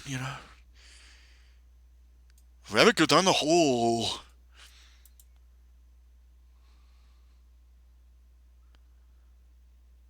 A bunch of people just uploaded videos. Steven Crowder has been doing 2 shows a day. Doing something called the Mug Club thing. He's starting to look a little frayed around the edges, I think. Caffeine only goes so far.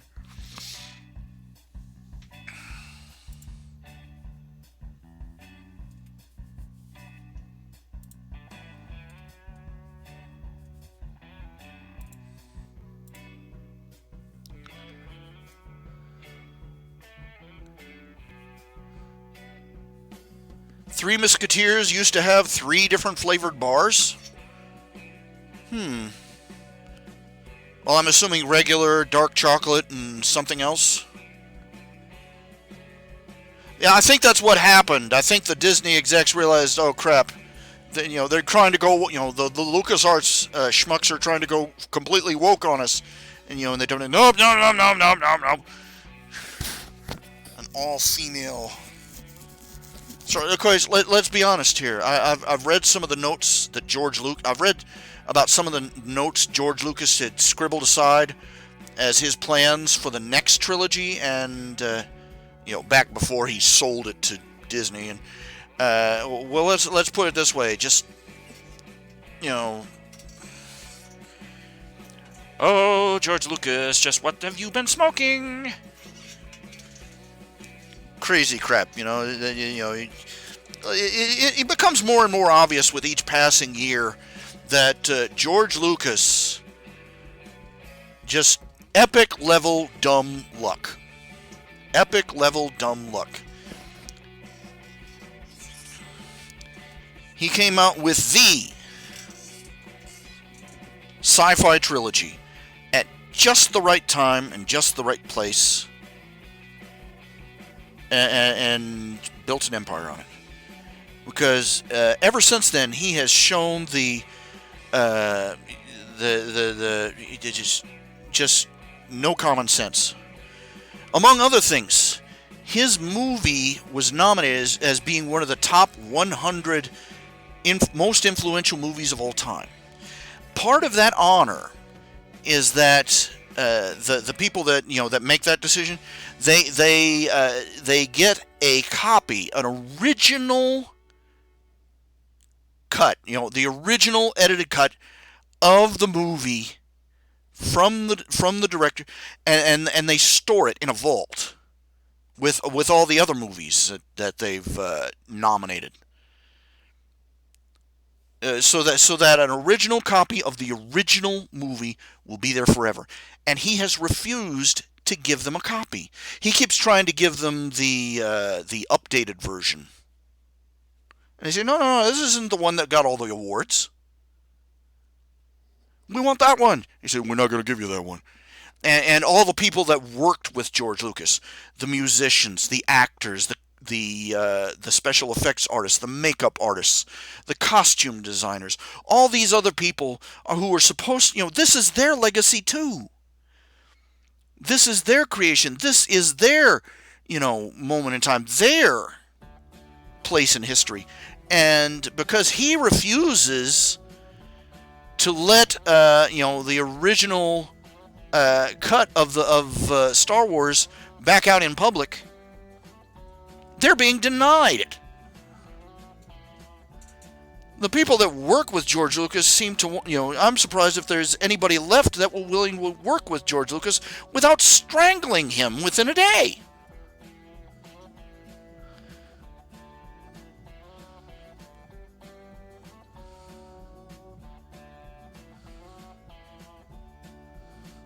Oh yeah, I know that.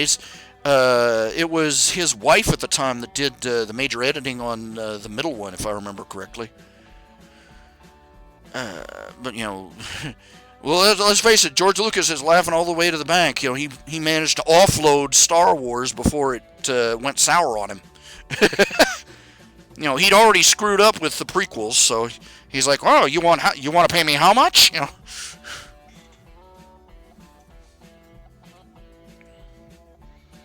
Dang right, Han shot first. That was the shot that established Han as a outlaw badass. After Lucas got through changing it, it established Han as a slow-witted dumbass who sat there while somebody shot at him and then shot back.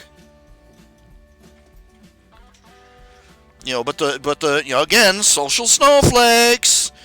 Oh, seeing him shoot at somebody, it's so traumatizing. You know, they destroyed the extended universe. Disney came out and said that nothing in the extended universe was canonical anymore. Didn't matter that there were millions of people, billions, millions, who bought the books and and all that other stuff, and just well, screw you.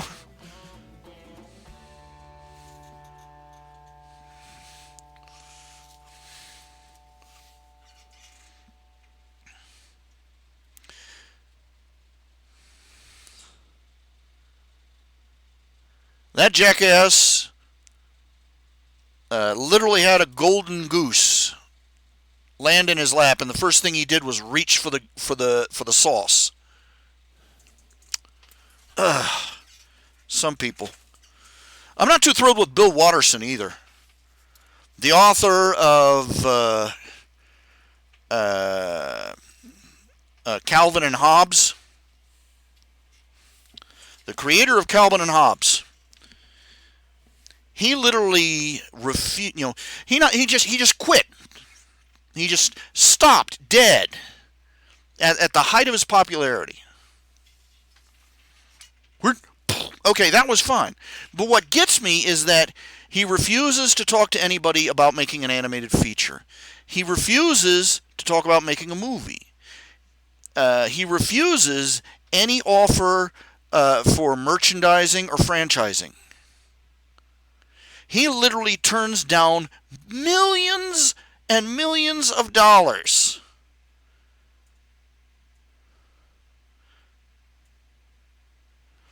There's a point where it stops being a matter of principle and starts being frickin' stupid, okay? And here, you got me and 1,000 other comic strip artists are going, we would sell our limbs for these things you're throwing away. What are you doing?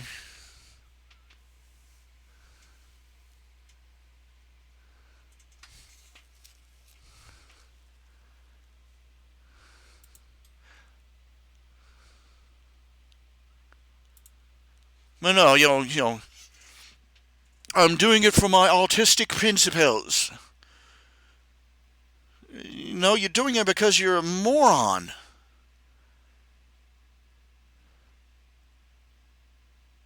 You're like, what? You're levitating there above the rest of us? All of us down here scratching in the dirt?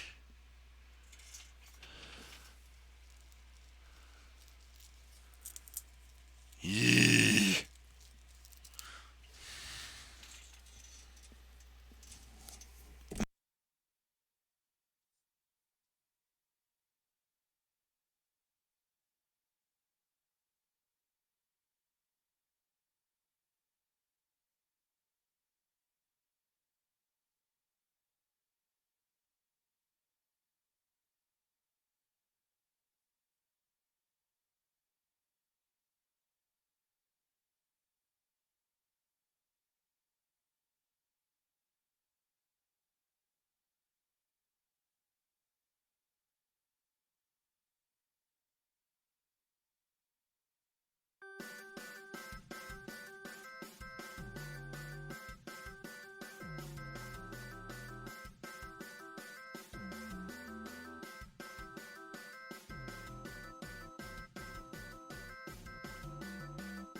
I didn't know my microphone was off. Okay, my microphone went off. Okay. Okay. Yeah, Howard the Duck. I'll say it. I liked Howard the Duck. It was goofy, stupid, fun. It was funny. And if you're not willing to, if you're not willing to, make a goofy B movie, you're not going to really make any great, epic ones either. That's my thinking. I mean, look at these people. They make one. They make one artistic masterpiece, and from then on, they think their crap don't stink. That's part of Lucas's problem. He started believing his own press. But if you're willing to, if you can, look at Arnold Schwarzenegger.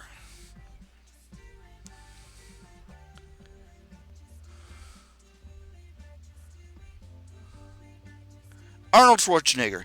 He started all these movies: Terminator, Commando, Predator, and then he goes out Kindergarten Cop, Twins,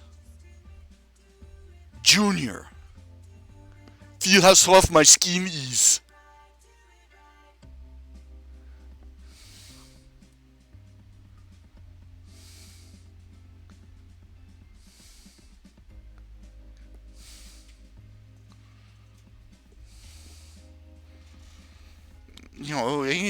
He goes for the hardcore action roles, and he's perfectly willing to co-star with Danny DeVito. That's what you call having a range.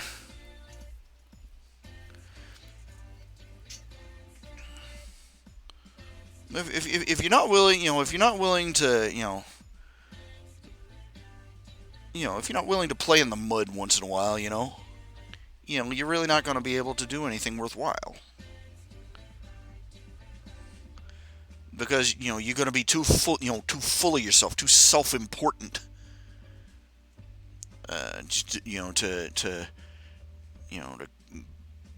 To crawl under the belly of the machine you're building and get it running again.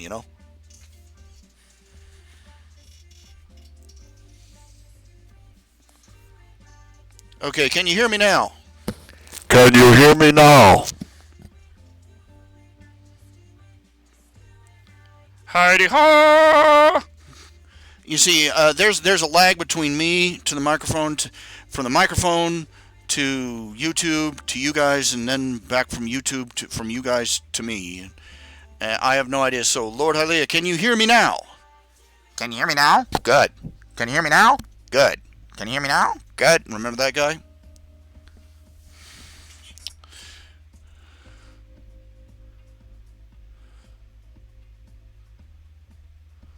How would you like to how would you like to live too long? Find out that you had less influence on culture than the Where's the Beef lady. And if you know who I'm referring to, you're old.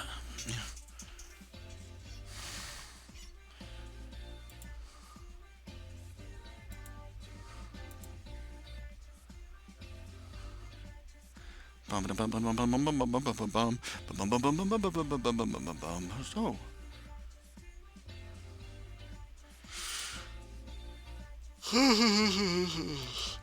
Excuse me. Big yawn. Whoo.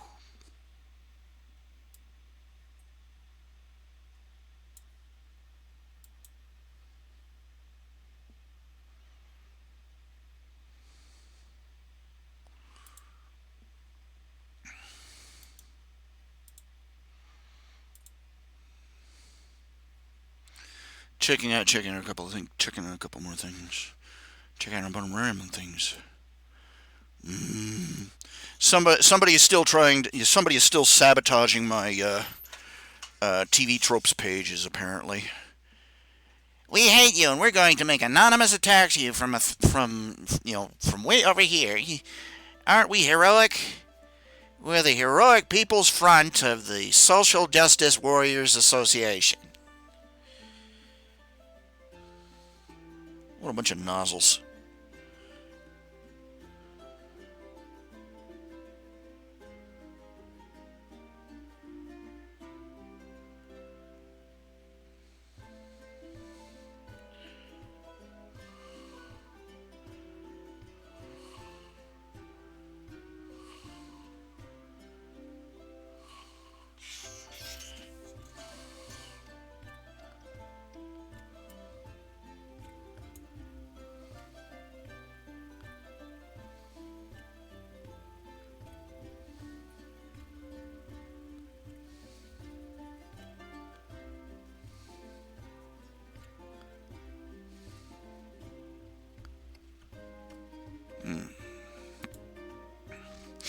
Mm.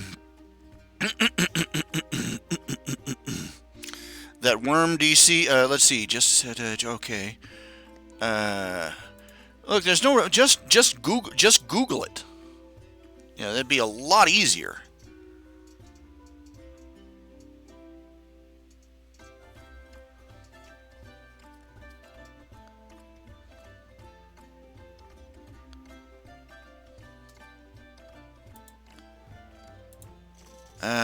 Let's see here. Hell of a night.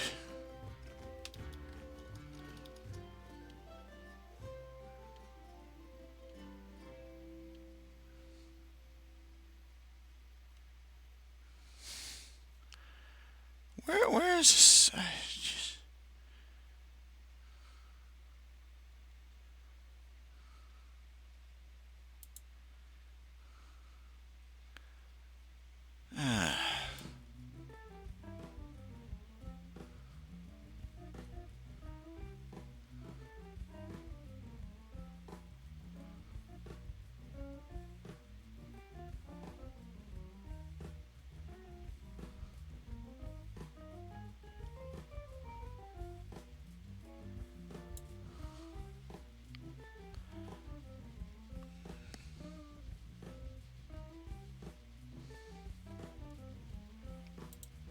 I can't find it. Let's see here.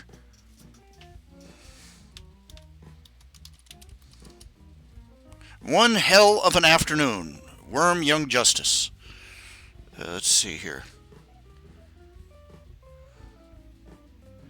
Just look up one hell of an afternoon. Just a second. I'm waiting for it to boot over. Why is it doing? What is this doing? Why for are you opening my Gmail?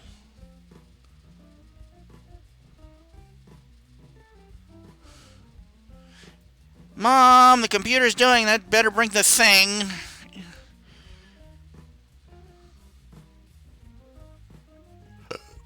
I.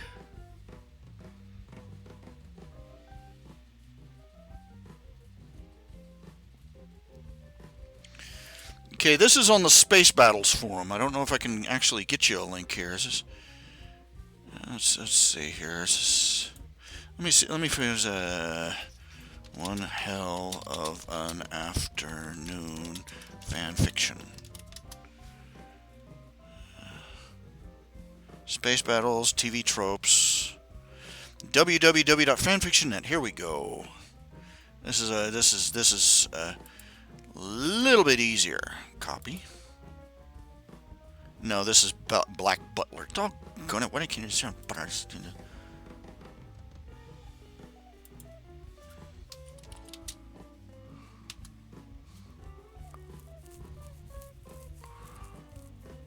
Okay, it's apparently only on Worm and Young Justice. Okay, it's only on Space Battles. Okay, it's just, you know. Yeah, they're gonna make my life difficult just to be personal. Alright, let's see. 323 pages, a lot of commentary.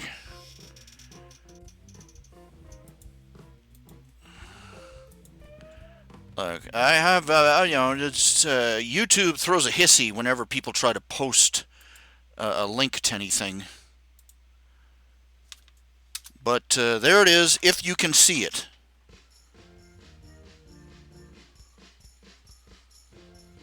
Yibbity skibbity.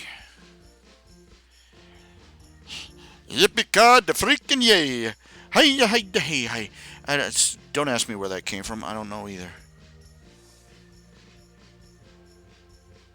Coincidentally, if you appreciate these if you appreciate this random babbling, an occasional coin in my Ko-Fi cup. Is it pronounced K-O-F-I? Is it pronounced coffee, Ko-Fi, Ko-Fi? K-Fi. The links are on the front. The links are right there on the screen. I've got the Patreon. I've got the Ko-Fi. I've got a home page with the PayPal, and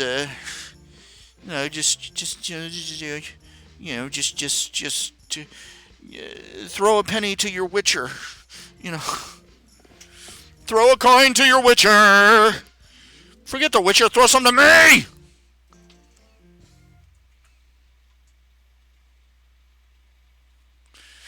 Oh yeah, I've heard of Krull. I think I read the graphic novel. I think I read the book version rather, not the graphic novel.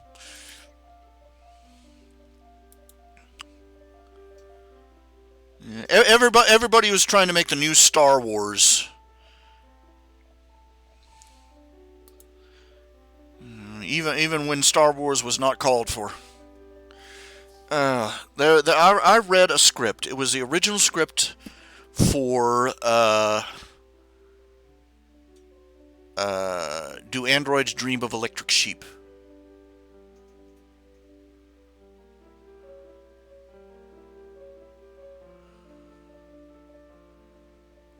And it was a full complete script. It incorporated all the android and robot positronic robot stories written by Asimov.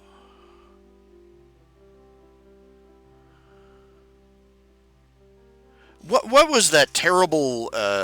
What was that Fresh Prince vehicle that came out?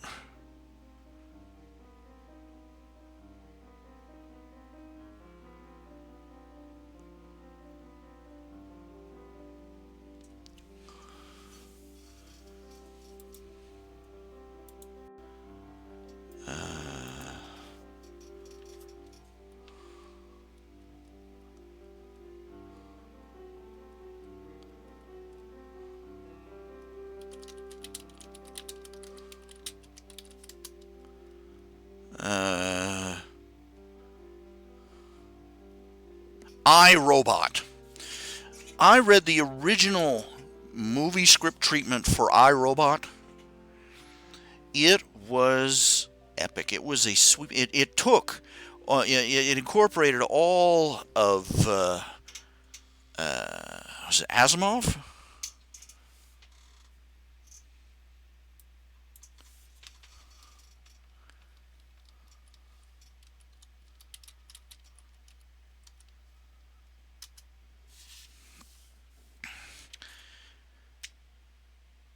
And there's a guy came in. He did a full screen. It was sweeping. It was epic. As you know, it would have been a movie saga that would have blown Star Wars completely out of the water. It really would have, as it was originally written. But movie producers have their heads up their asses from birth, so it never got made. In fact, the guy that wrote the script, it was round robin because he went in there and everybody he spoke to that was in charge, a different person would be in charge every other month, and he was trying to get this movie made, and all these people wanted to do was make another Star Wars. Are these robots cute? Will this one look like R2D2? Which one is like Princess Leia?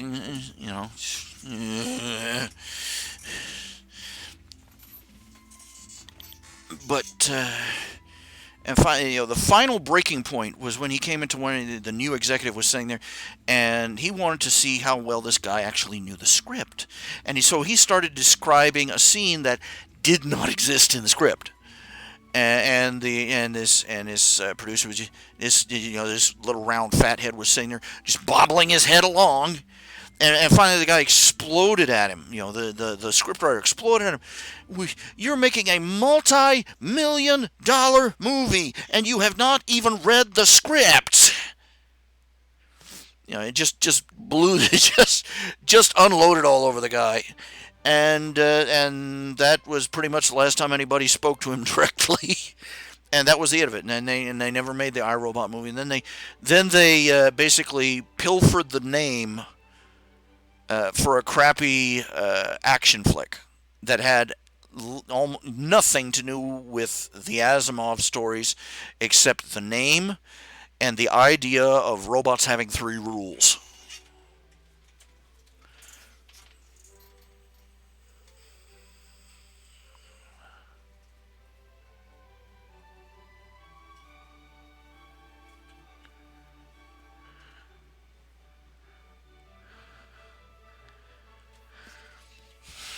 It was a tragic loss. Uh, Somewhere out there, it's floating out there somewhere. I haven't seen a copy of it in ages. It was literally subtitled "The Greatest Science Fiction Saga Never Filmed," and I kid you not, it would have been amazing because it didn't flinch back from all the social issues that has much. The general line of the story followed this one woman who became basically the number one expert on positronics and on robotic minds in the universe. And her course through life and how she interacted with artificial intelligences as they advanced and became more complicated, and her role in it followed her from when she was a little bitty girl, and their family robot. Uh, a little bitty girl playing with her family robot, all the way up to when she was an old woman, and the leader of the Galactic Federation, who was secretly an android himself, uh, attended her funeral.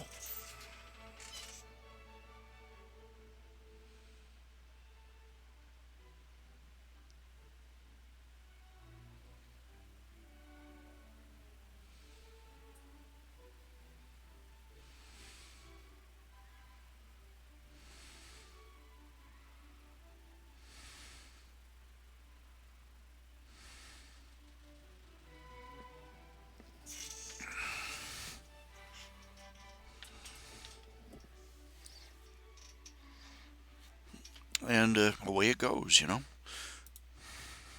It would have made Star Wars at the time. It would have made Star Wars, with the same production values. It would have made Star Wars look like a children's play. Simplistic, childish, not even trying to reach.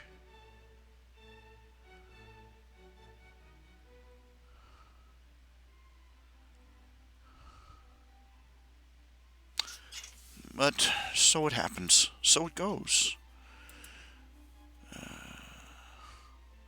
If you find something incredibly beautiful, treasure it for as long as you can.